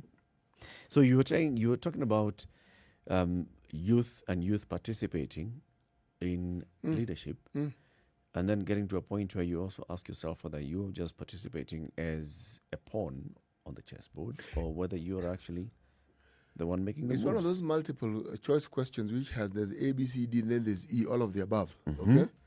All of the above. Because, you see, the participation that we have, and as Patrick really mentioned it very, very well, the voting process. People vote because they believe there'll be some benefit to it. One, in this country, there's some direct benefit you think you'll derive from it, because it's not the voting day. It's the process of going through the beginning, the actual campaigning and so forth. People see some benefit. Monetary, But also, there is the higher benefit of someone who you think would be a good leader. Remember, there's always a story, the narrative of a good leader. Okay. Now, the reality is, often, and we've said it in this particular studio more times than I can count, we end up with leaders who just do what it is that pleases them. Whatever they like. Yes. So that's where now the other phase of the disappointment comes in. And we've asked the same question. Don't the youth see this? And the truth is, they do. Do we have youthful leaders in the country? We do. Where the problem arises, Eric, in my opinion, there may be others, but the one I want to point out is that colonialism lent itself very, very directly to the African traditions that we had in this respect. Our traditions had a very, very clear path as to the respect you gave people who were older or those who were in positions of authority. There was no Google Earth, there was no search engine, and there was no Wikipedia. Okay? So people who were older were all this combined. They had seen, they had experienced. Now, if you think about it, when it comes to even how we understand leadership, even now, a lot of it has to do with our traditional way of thinking. Now, people may think that because you're young, even if you're young, you will have been inducted into the traditional way of thinking. Just, even if not by sitting in class and learning, but just watching your parents. Sure. You'll have taken it in. It's almost semi-conditioning. Yes. So it's not something that people can shed off as easily as they would want. So we still have that same African attitude towards even the colonialist. The feeling that this is somebody who knows better. This is someone whose advice will work better for me. And that is why even when some of these financial institutions, international financial institutions, give you advice that cannot work even if you wake up very early in the morning, we simply take it in And you quote them. And you quote them and you want to apply it. And yet there's a Like clear this record of where they institution haven't said, worked. Yes. Or a report by this and such organization. Yes, exactly. So it is something that requires, that's why I liked Patrick's conversation. He was saying, look, re-engineer your thinking. You need to look at your situation and rethink this whole thing completely. It's like create a new tradition by which you can actually get the things you want achieved. But if you try to apply this some thinking into the old tradition, it's not going to work. Right. If you take people and put them into a system which has already entrenched with certain It's things, not going to it's work. not going to happen. Ever. The same way that if you took people who worked a certain way almost 30, 40 years ago and tried to input them into a system that is currently running now, they would also have a very, very difficult time. They wouldn't be able to do that. So, I mean, absolutely, a gradual breaking down of that is what is absolutely necessary. And I think with that then comes the realization for many people that, you know what, in as much as advice that you may have received from an older person within the African context would have been a thing of honor and respect, you also realize that perhaps some of these things in the day and age that we live in with the current dispensation actually may not make the most sense. And once you come to that realization, then you now apply action to that thinking, and that's when you start to see the change. Other than that, it's not going to happen. No, because if you look at America and what they talk about, the systemic issue of racism. Systemic, meaning it's entrenched in the system, it's there, it sits and it stares at you. So you could actually argue that very many of the people who are perpetrators of some of these horrific things we see, you could argue, are these people victims? Victims in the sense that they were so immersed in this system that they've never taken time to rethink and ask themselves, is this really the right way to do it? If you look at every case, someone is walking around, you're shooting, and you're wondering, is this something we don't understand here? Someone was jogging, you shoot him or you club him. Very strange thing. You have the knee on someone's neck and they're saying, guys, you know, I really can't breathe. I'm actually dying here. Yeah, I'm really dying. And what is it? Because it's like entrenched in the minds that this particular group of people don't really matter. So it doesn't really matter. You can do whatever you see fit. Now, look at the history of that. That's true. And, you know, if you think about it, if you did, you would want to assume that for any human being, if they did a psychological breakdown of some of these things that you've talked about, if you sat with some of these individuals that perpetrated some of these acts, just take that simple quote-unquote act of kneeling on someone's neck. If you removed the individual, that perpetrator, from that position and put them in a different place, and they were able to think through what it is that they actually did, I would argue that this individual would not think that what they were doing was right. No, they wouldn't. They really wouldn't. If you remove them from the that, black person, first of all, and put a white person. Yeah. It With wouldn't the knee be. on the neck, and tell me how. Yeah. That's why I really agree with what an individual said when he called a few days ago, when we may have looked at it in jest, but he said that, you know what is needed is a psychological outlook for a lot of people who are in positions of leadership. Not as a joking matter because you want to say, okay, since we're all mad, let's do nonsense. But to really look at it and say, this system within which we are operating, whether it be governance, whether it be corporate, whatever it may be, that it is not just the action, the physical thing you do of going to sit down, whether you're in the executive, whether you're in the legislature, wherever you are, that perhaps it needs psychological breakdown to look through some of these things and say, what is it that we are actually doing? Do we need to change our thought process? Because it's thoughts that eventually lead to actions. And I do think that it's not just the manual that you do that's important. And we talk about it all the time. If you're going to see any kind of change, there needs to be a change in thinking. The mental What's going to picture trigger needs that to change in thinking? When you see that, one thing that you do brings about a change. When you see that somebody else who is doing something in another area has been able to achieve because of that, I think it has a domino effect or a ripple effect on other things that then would happen. I do believe so. It's just the way you say that development begets development. You see it happening in this area, and you then, enable that, you create that enabling environment. It would then touch on the rest. For somebody to see that, okay, this is the way somebody else is acting and I can actually see the benefits of such. It's a mental picture that you've taken, and then you start to break that down in your mind. That's how it then happens. Other than that, you just continue trying to put round pegs in square holes, and you'll never get a match. What I particularly liked about Patrick's conversation is that it's a conversation that resonates a lot better when a young person is having it with other young people. And someone who's in a position to explain, because he explains it, he breaks it down easily, well, so you can actually see and understand. And he's clearly taken time to understand the leaders on this continent. And because if you look, let's say, look at our neighbors. Museveni got into power at the age of 42. President Kagame got into power at the age of 43. Okay? They were young leaders. Right? And it wasn't just at happenstance. They had participated for long. Thank you. When they were much younger. When they were much younger. They had struggled for this. There's not something that came to them easily. All right? And their circumstances were odd. But then the question that I would ask when you look at this, are their countries stable? I would say yes. Given what they found, the state they found the country in, and what they did, was it stable? So what it then brings into question is this idea of democracy from a Western perspective. Is it necessarily the way that people Is it the blueprint upon which democracy or any other kind of rule or leadership or governance must be built on? Yes. And the answer is, in my mind, a resounding no. It's not necessarily the one that you take and then use. Not necessarily. Not necessarily. But the push has been to use it. That is the push.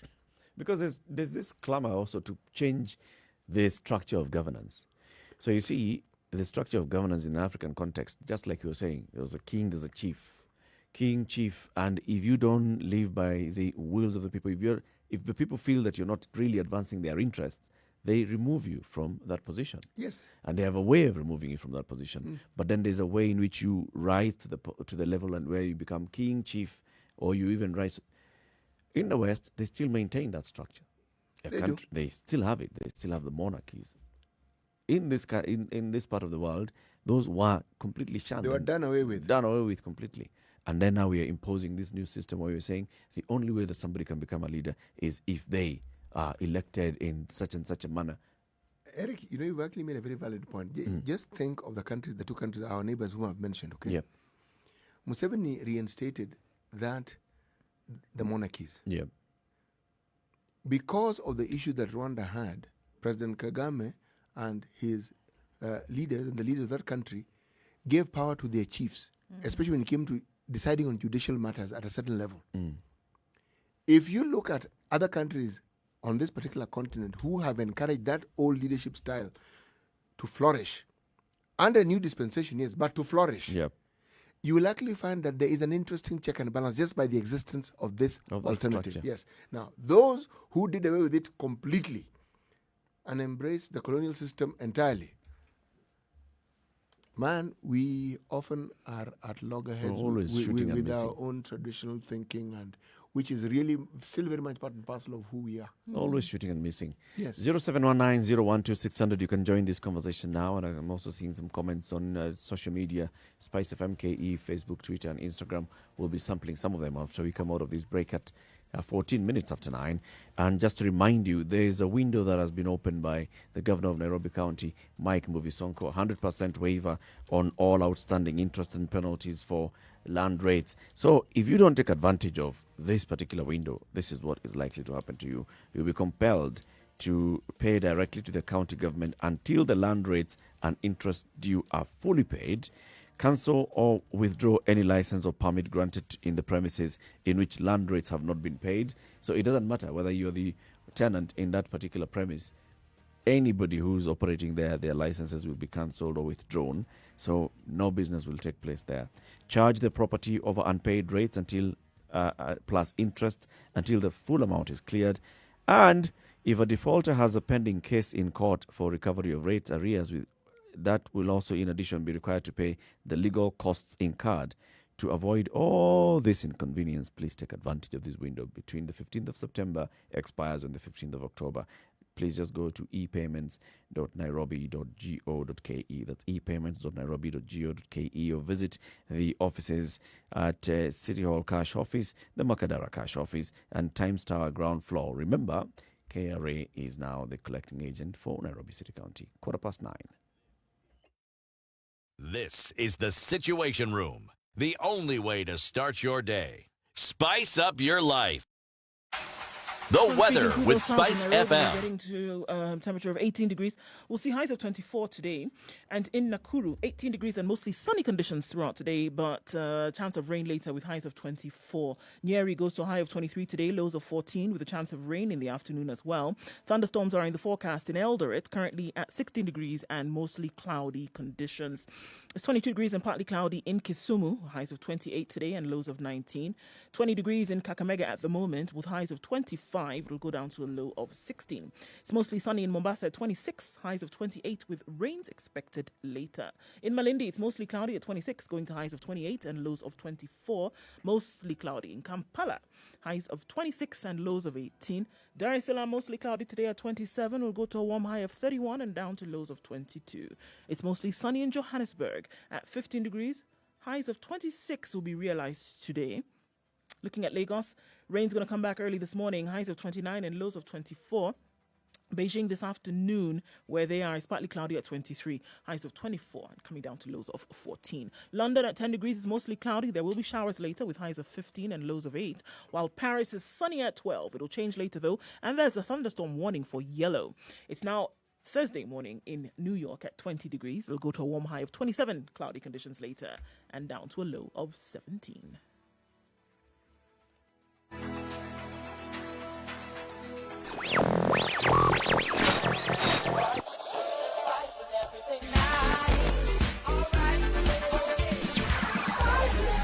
Spice up your life. Mature, intelligent talk every morning. Spice up yourself.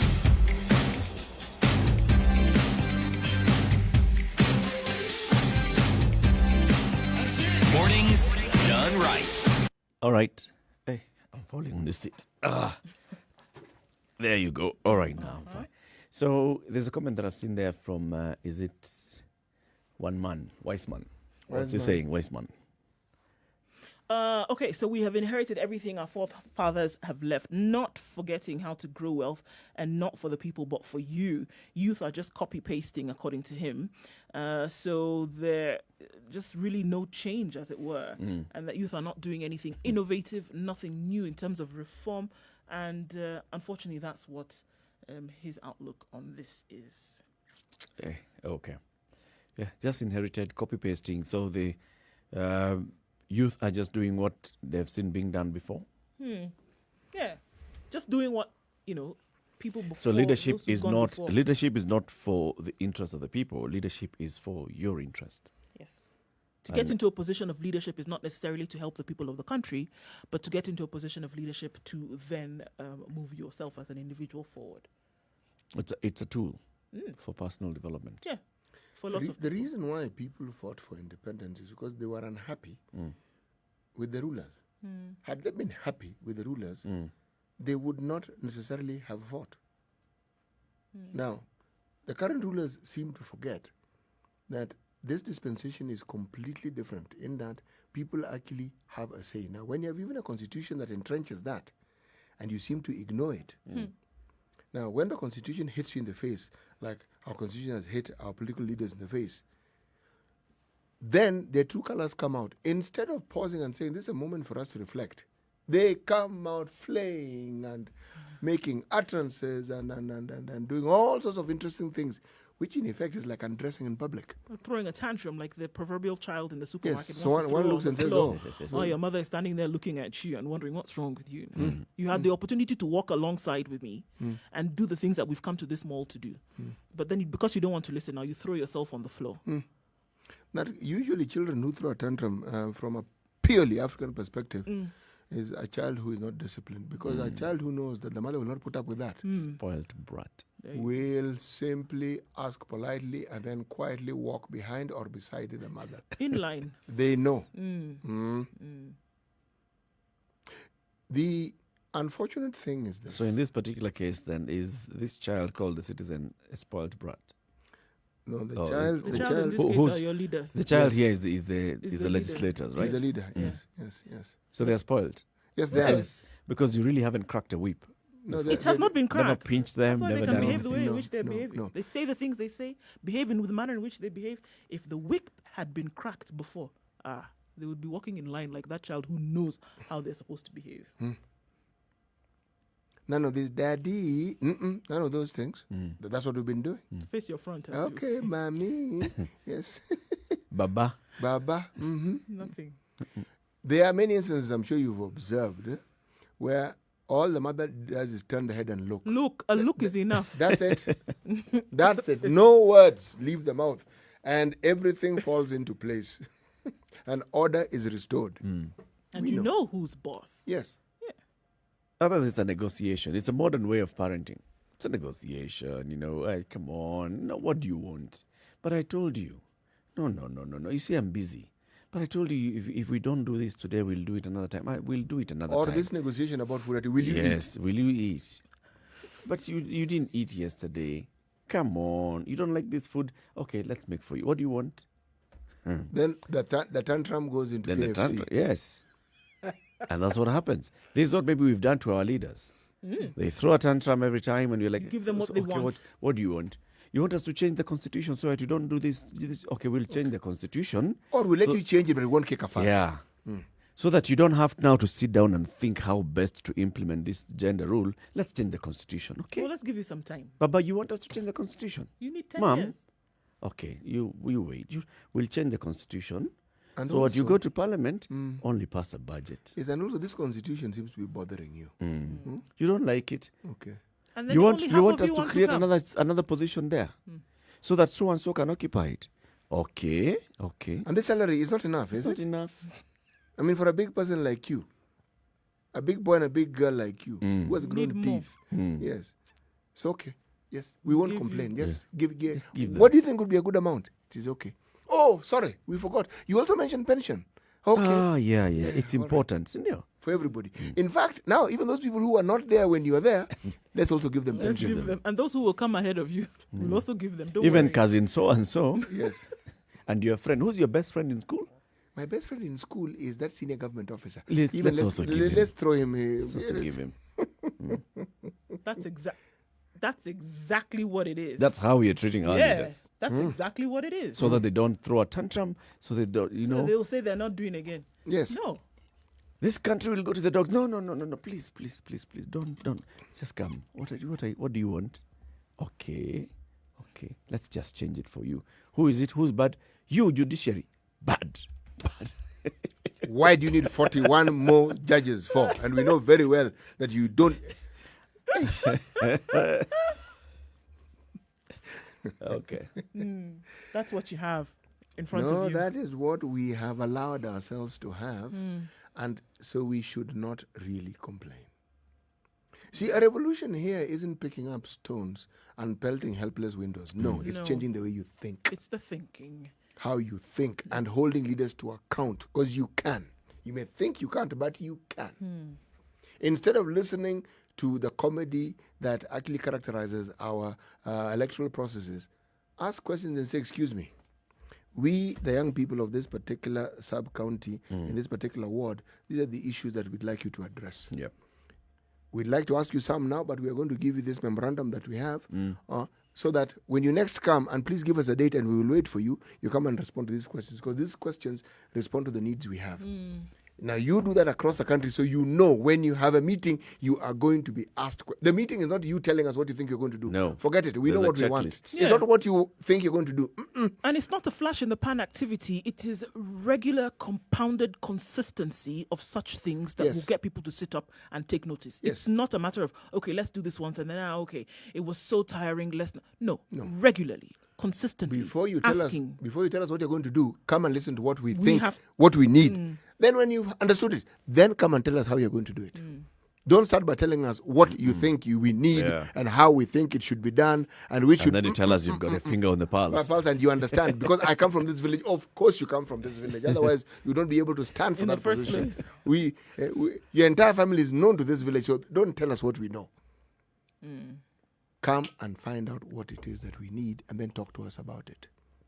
Now, you will then have to think twice before you even think of wanting to become a leader, because you know you are going to be taken through that. Right, and you're going to be held accountable. Oh, yes, you will be held And I accountable. think that's, honestly, I think about it and I say to myself that, if you had people getting into, positions of leadership, or at least asking to be given that position, I dare say that a sieve to remove the wheat from the chaff would be that you hold it against and say you will go through a process of accountability even before you get into government, and after, during, and after. Yes. I dare say that a lot of people, having known that that was the standard that they would be held up against, would not vie. No.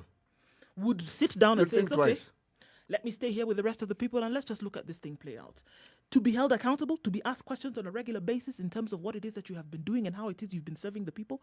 Very many of the people you see being thrown into the pot would not. You know what is not understood, I think, by many people in leadership, because the myopia of successes in their job, meaning you're already in that position, is this, When you see governors being impeached, my friend, that very same sword will cut you as well. MPs can also be impeached. You think it's only governors. My friend, the process of removal exists for every cadre of political leadership in this country. It exists within the Constitution. And once people see it's been done, and it can be done, my friend, you're next. They will not wait for that vote. They'll say, we don't need to give you another year. We've understood. Yeah. Let's find somebody else who is more willing to understand and who's capable of doing what they're supposed to do. Because we made a mistake. We gave you something that you actually are not able to do. And we are sorry. So let's look for someone else who is able and also willing. Because this parody of constantly responding to problems with words, look at where it's gotten us. People have, and they're still talking. Look at where it's gotten us. Just back and forth to so what, the way you've said that the choice of leadership should start with the people identifying their needs. Yes. And then putting them together and crystallizing, and then just like in a job application. Yes. These are the terms of reference we are looking for. Request for proposal, request for quotation. Yes. Tell us what you can do. Yes. Yep. These are the needs. These are the needs we have. Tell us Anybody wants how. to, you want to vie? Okay. These are the needs. And Tell show us us how what you it can is that deliver. you would have done in the past that could then allow us to say, all right, bring that experience to this situation in which we find ourselves. So your What are rally you- will be issue driven. Yeah. You are responding to what we've told you we need. Not you coming to tell us things we don't want. Right. And then so when you go back to your caucuses where you are discussing in terms of who should be leader in the name of political parties, guess what? It's no longer about individuals then. No. It is then about, what? The people are not asking us to come and parade ourselves there like it's some kind of political fashion show. What they're actually asking us to do is to come and tell them what we can do for them in terms of development, in terms of raising the profile of their area, That is it. So they're you'll even specific. find that the ideologies then would be given birth to even at the point of political parties. But now nobody's being held to account. So you come and tell us how you're very wonderful, how you also are very nice, and we should fall behind you because of You your see, very then niceness. it allows for participation and growth right from the very, very grassroots, so to speak. So that the conversation about what the county needs is not you being told. It's you discussing it among yourself and saying, okay, these are things, but which is a priority? So this is a priority, and now we have chosen you Yes. to go and represent those interests upon these priorities. Yes. That is it. We And have if- chosen you. yes, We and said if- you go and- for us. Precisely. Yeah. I would even take it further. Even get the leader who is elected to sign and say, this is what I'm undertaking. Forget Yep. the oath they take in Parliament, which you Yep. don't even remember. This is what I've undertaken. Think and plan with his people. Year 1, this is what we're going to do. Year 2, this is what I'm going to do. So you're going to hold me accountable on these, particular deliverables. deliverables. Then let's move forward and see. Exactly. So you what you do essentially is get rid of this whole messiah complex that people come and they tell you during the time of elections, for example, that we are going to save you eternally. You We're know- going to build schools, build roads, we're going to build markets, we're going to everything they say at once. It's not possible. You know, leadership is not about lordship. No, it's about serving. Serving. And not on your terms. You see, this is the whole point. Yeah. Many leaders believe they're serving their people, but on their terms, On their not on the terms. terms of the people. Let's take a break, take a look at the traffic, and then we come back and conclude this and continue this conversation. It's 9:30 in the Situation Room. This is Kenya's biggest conversation. This is the Situation Room, the only way to start your day. Spice up your life. Spice FM, Nakuru.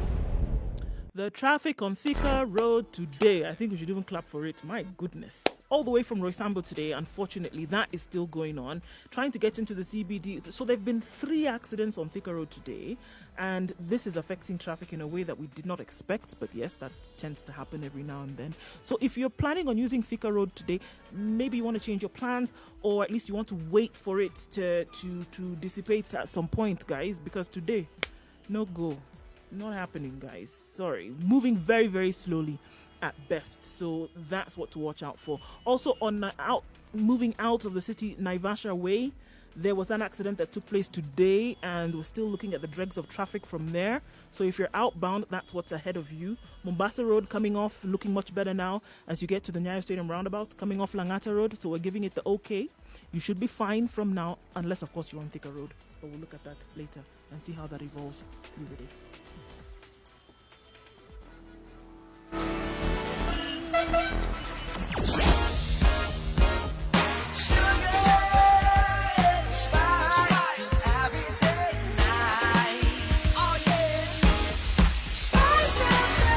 Spice up your life. Mature, intelligent talk every morning. Spice up yourself. How many minutes are this now? 28 minutes to 10. Wow. Quick math. 28 minutes to 10. The conversation continues right here on Spice FM, www.spicefm.co.ke, Spice FM KE, YouTube, Facebook, and Twitter. And you brought in that, and we've talked about this many times before, City. The issue of a social contract between the leader and the electorate. As you're getting into office with a clear understanding that this is what the people have. But then, how do we harmonize the needs of the people in an entire constituency or in a ward that you can crystallize them and bring them down into 10? Actually, Who does that? How you harmonize it, you don't really need to harmonize it, if you ask me. But every ward comes with their issues. This is what we need, and it's priority. You have 5 years. In year 1, this is what we will do. So it can't be, for this ward, this is your priority, this is how we're going to start. For this ward, and you even allocate funds for it. So you know this, what you want, this is the best way of doing it, this is what we're going to, so you go about it. Yeah. Set in motion the process of ensuring that it gets done. If we need expertise that is out of the purview of our community, then let's look into it. All I'm saying is, you don't only take that decision of determining what is important for the community, but you also give them the burden and the responsibility of ensuring that what they want done is done. We keep going to examples of what we've heard before. You know, I mean, look at countries like Switzerland and things like that, where the government put it out there. We actually want to do this construction. That's what we want to do. This is what we want to do. The people are the ones who will tell you if they feel that it is right to do in this manner. So when they've given you now the go ahead, then you continue with this. Guess what? Guess who you're reporting back to? You're reporting back to the people. We've had incidences here, governments of of Ireland, of Belgium, telling us, you know what, even this money that we're coming to give in terms of aid, in terms of help, please understand, it's not our money. It's the taxpayers' citizens. money, and we have to answer to them. Can you imagine? Come and tell you here that the money that they're using, your taxpayers' money, they want to go and give somebody else, and they're going to come and report to you and tell you, this is actually what we've gone to do with this money, and these are the returns that we are seeing as a result of that, which is the way it should be. Ex-Iraqi gave us the example of people gathering in Mississippi To decide. to decide the name of a road, not to build the road, to decide the name, so that everybody's involved in that process, so that tomorrow you not come and say that you took an executive decision whereby you had the chance to talk to the people. So can you imagine what else would happen when it comes to decisions that are made at the very smallest levels, at the very lowest levels of governance, ward level, council level, like that, which is the way it should you actually don't be. consider them. What you actually do is you miss out on the value added resource that community has. Remember, these people live here. You probably don't live there as often as they do. So they have a very clear understanding of which is what or what is which. They can actually help you. And then the physical expertise that is often required, you will find that it's probably even resident in the community. And if it isn't resident, as in living there on a daily basis, members of that community have those skills and they can contribute those skills. You know, many years ago, it's many years now, it's well over 20 years, I was in a place called Bamba. It's at the coast Kilifi. And I came across a road that had been paved so beautifully. And I asked the locals, did the government build it? They said, no, actually, no. This is us who built it. We have a son who actually studied engineering, and he got us to understand what needed to be done. So we built this road ourselves. This road was terrible. I'm talking over 20 years ago. I saw this. Initiative. There was no CDF. None of these things were there. They had done it. The resource that communities have are underutilized completely. But the community also underutilizes its own resources by leaving the responsibility of these things to one person and the group of people around him. They are not capable of doing all these things on their own, even if they want to, even if they wish to. Those who seem to be successful legislators and so forth, you'd be amazed at the community participation they involve themselves in. That's what actually makes them that successful. They are always engaging their communities who elected them, always engaging them. So it's become difficult for them to disagree with the community, because they'll say, but excuse me, you know, you people are the ones who told me this is what you wanted. Yeah, imagine. Can you imagine? Yes. Would you believe it? Yes, the money comes to me, but I've given it to you. Yeah. So why has this thing not been done? Yeah. So the conversation is actually reversed. But as things stand now, there's no reversal of conversation. No, unfortunately.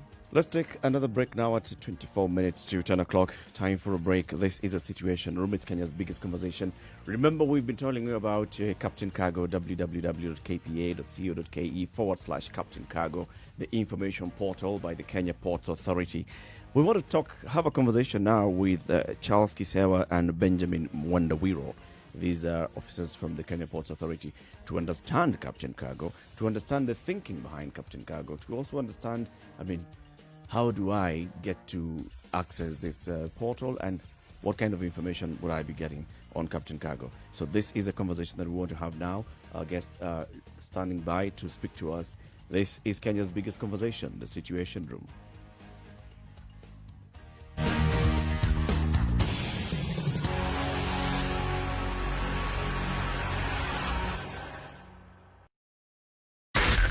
Spice FM, Nakuru.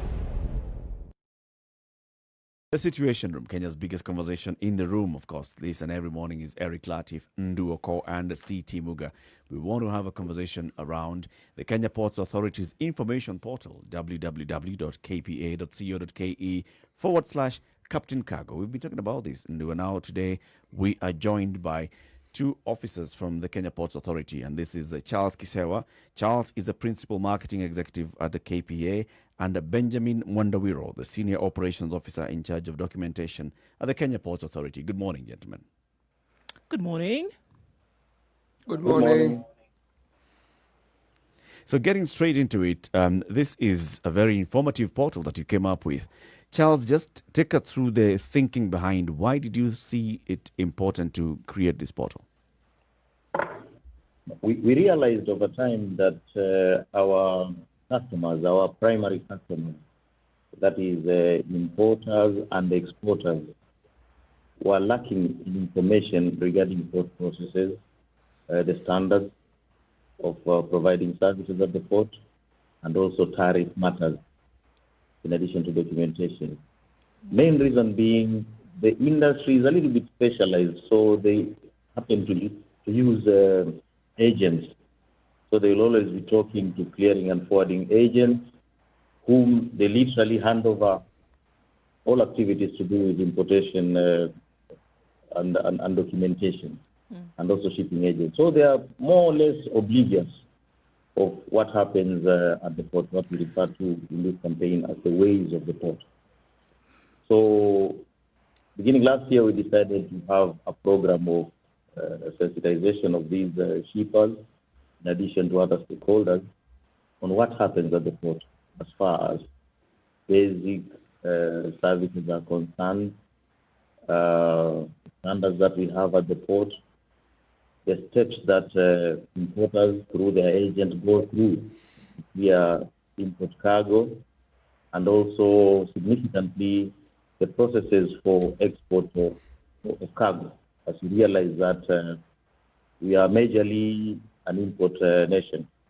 So in addition, we are also trying to encourage exportation through provision of this information. What are some of the biggest problems that you see importers or exporters have issues with that made it necessary to have all of this information in one place? Mostly, they wouldn't know what steps their cargo documentation is at. For example, they will give the job to the clearing agent, but they wouldn't be sure whether the cargo is still at sea, whether it's still in port, whether it's been loaded onto a lorry, whether it's on the highway or near their doorstep. That was one of the biggest challenges. We were getting a lot of queries from the industry. Secondly, they're also oblivious of tariff charges, to the extent that if you're not aware, you are not prepared to pay, then you get challenges to do with delays in evacuation, therein accrues storage on the cargo. So the whole idea is all this, we're trying to inform them so that they can know what part they have to play so that cargo movement is facilitated and the charges are or penalties are brought down. There seems to be a lot of documentation that is required, whether you're importing or whether you're exporting. Can you take us through a little bit of what that is? I mean, just 2 or 3 things that everybody needs to have a basic understanding of what you need to have when you're bringing anything into the country or taking anything out. Let me bring Ben into this. He's an expert in documentation. Thank you. Good morning again. On the documentation side, for import, it all begins after the buyer, who is the importer here, has gotten into an international sales contract with a potential seller from an overseas country. And on the terms that they have agreed, which are called Incoterms, that specifies the responsibility and liability of both the buyer and the seller, and then also the international method of payment to which they have agreed.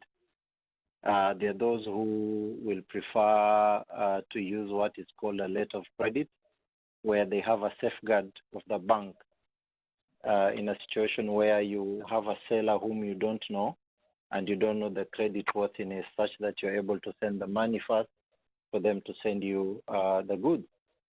So after they have gone through that process, then there's that requirement where there has to undertake a pre-shipment verification of conformity to standard, so that a certificate of conformity is generated, which is critical in the declaration once the declaration process has started in Mombasa or in Kenya. So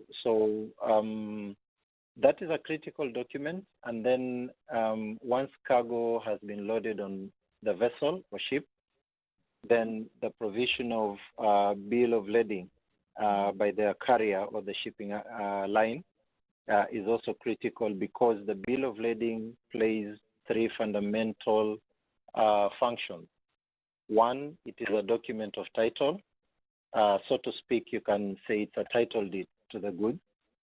It is also evidence of a contract of affreightment between now the importer and the shipping line, and is also a receipt of goods on board the vessel. So the bill of lading is actually a very heavy document that plays an important role in the import clearance process. Therefore, these documents normally precede the import clearance process. Now, the importer will always be able to get the bill of lading earlier than the arrival of the vessel. And as you had asked earlier, one of the challenge that comes in is that the importer may already have the document, but may not be even aware that the cargo has arrived. And by the time they are appointing a customs agent, commonly referred to as a clearing and forwarding agent, cargo has already stayed in the port for a while. So that ends up creating that delay. But as soon as the importer has appointed a customs agent, then the customs agent starts off the declaration process by first applying for an import declaration form with customs, which is very critical in the clearing process, because this is where you are notifying the government that you have intentions to bring goods into the country from foreign. So once you make that declaration, then now they will engage the customs processes. The shipping line also plays a critical role in the sense that they submit cargo manifest to Kenya Revenue Authority for approval. Now, a cargo manifest is a shipping document that is used for the transportation of cargo from one port to another or others. And it will have the intrinsic details of the cargo. So once the manifest is approved by KRA or Kenya Revenue Authority, it is also assigned a manifest number, which now becomes a unique identifier of the cargo manifest to that specific ship and the specific voyage number of that ship. Because you will realize that you have a repeat caller. A ship can come today, then after 3 weeks or 1 month, it comes again. So it's the same ship, but it comes under different voyage number. So once the manifest number is assigned, then the clearing agent will then approach the shipping line to now collect what is called a delivery order, and to also be able to get that manifest number, which is what then they will use now when they're entering or when they're making a declaration with customs. So once the customs are satisfied with their declaration, they will pass the entry. And where necessary, cargo will then be subjected to cargo verification, where you have intrusive and non-intrusive methods.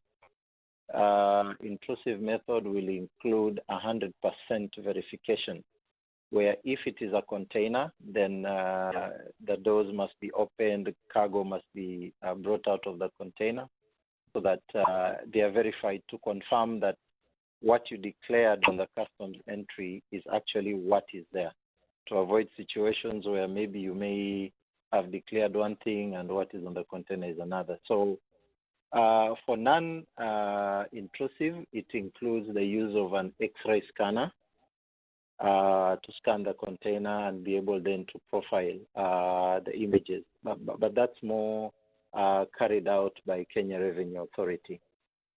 Now, once verification has been done, including also with Kenya Bureau Standards, and all parties are satisfied, then they issue a release order, which then now allows the clearing agent to now do a pick-up order. A pick-up order is an electronic document that is used for cargo clearance at the port and is also used to pay port charges. So once they submit the pick-up order and they pay the port charges, then now they book the truck at the gate, and then they enter the port. Then cargo is loaded onto the truck, and then it proceeds to the exit gate where final checks are done, and then a gate pass is issued, what we call an electronic interchange receipt. So that's pretty much a high-level process of import clearance documentation. If I may ask this question, when you determined to have this portal, which particular clientele were you focusing on? Who did you want to reach?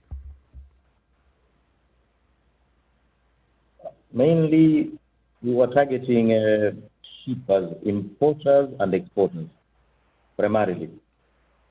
And then, of course, on a secondary level, we were targeting now the clearing agents, shipping agents, even truckers, and the general population, the community. Let me explain why I asked the question. Everything that we've heard so far, I am assuming that those whose business it is to clear and forward already understood these processes. Exactly, yeah. Most of them do understand. Oh, so there are some who don't. Some don't, of course, especially employees of those organizations.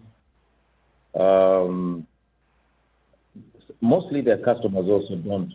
Okay. Because going by the engagements we've had with the importing and exporting community, yes, we realize they leave virtually everything to the agents, so they don't understand. Yet they're the ones who pay for the service.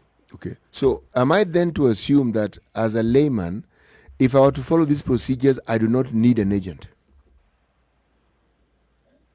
Now you actually need an agent as per the law, because it's only a clearing and forwarding agent who is licensed by KRA to undertake the clearance procedure, first and foremost. And is a clearing agent the same as a shipping agent? No, it's not. We have, at the port, we serve two main categories of customers. Mm-hmm. We have the owners of ships. So the owners of ships are represented locally by shipping agents. Okay. Then we have the owners of the cargo that is coming in or going out. These ones, all their documentation processes, they're represented by the clearing and forwarding agent. Mm-hmm. Or in simple terms, what happens on land, clearing and forwarding agent, on the sea, shipping agent. Shipping of course, agent. in addition to other, that's a general reference. Benjamin, coming to you on the issue of cargo verification. So you said it can be either intrusive or non-intrusive.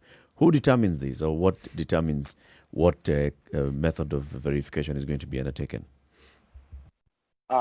Okay, thank you. I will mainly explain it just on an appreciation level, because this is the responsibility of Kenya Revenue Authority.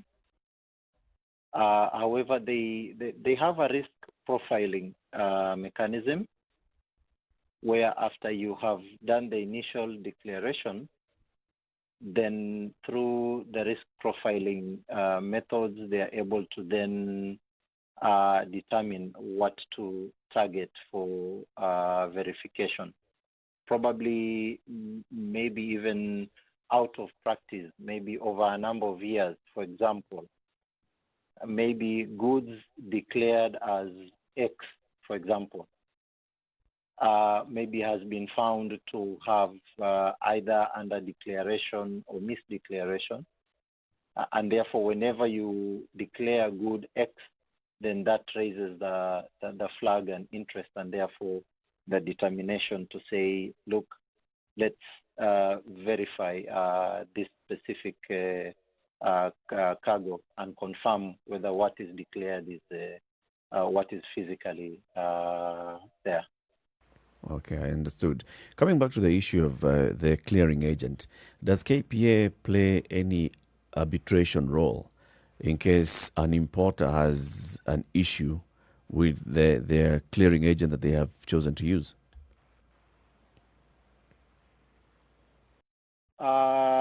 No, we don't play any arbitration role.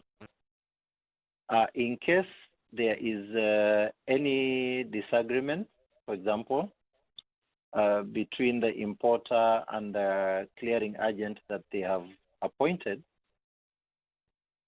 then the importer will have to now engage the necessary institution. For example, whenever you are appointing a customs agent, you do a letter to appoint so that, for example, the shipping line is able to now give documents to the clearing agent based on your letter. Because you remember, in this case, the bill of lading is consigned to you as the importer. So the shipping line knows the importer. So the only time where delivery orders will be given to the clearing agent is where you have written a letter. So in case it has reached the extent where the clearing agent had already done declaration, they have processed the entries, then the importer now will have to write to customs or KRA and then request then for a change. Are you finding that with putting all this information on the portal, then that, operations will be a lot more smooth? Are you looking at smoother operations if everybody now understands what it is that they're supposed to be doing or what they need to have in their possession for import and export? Will this portal actually make operations smoother with all that's been put in? Yes, Charles will crown it, but yes, it will help greatly to make the operation smoother, because remember, information is power.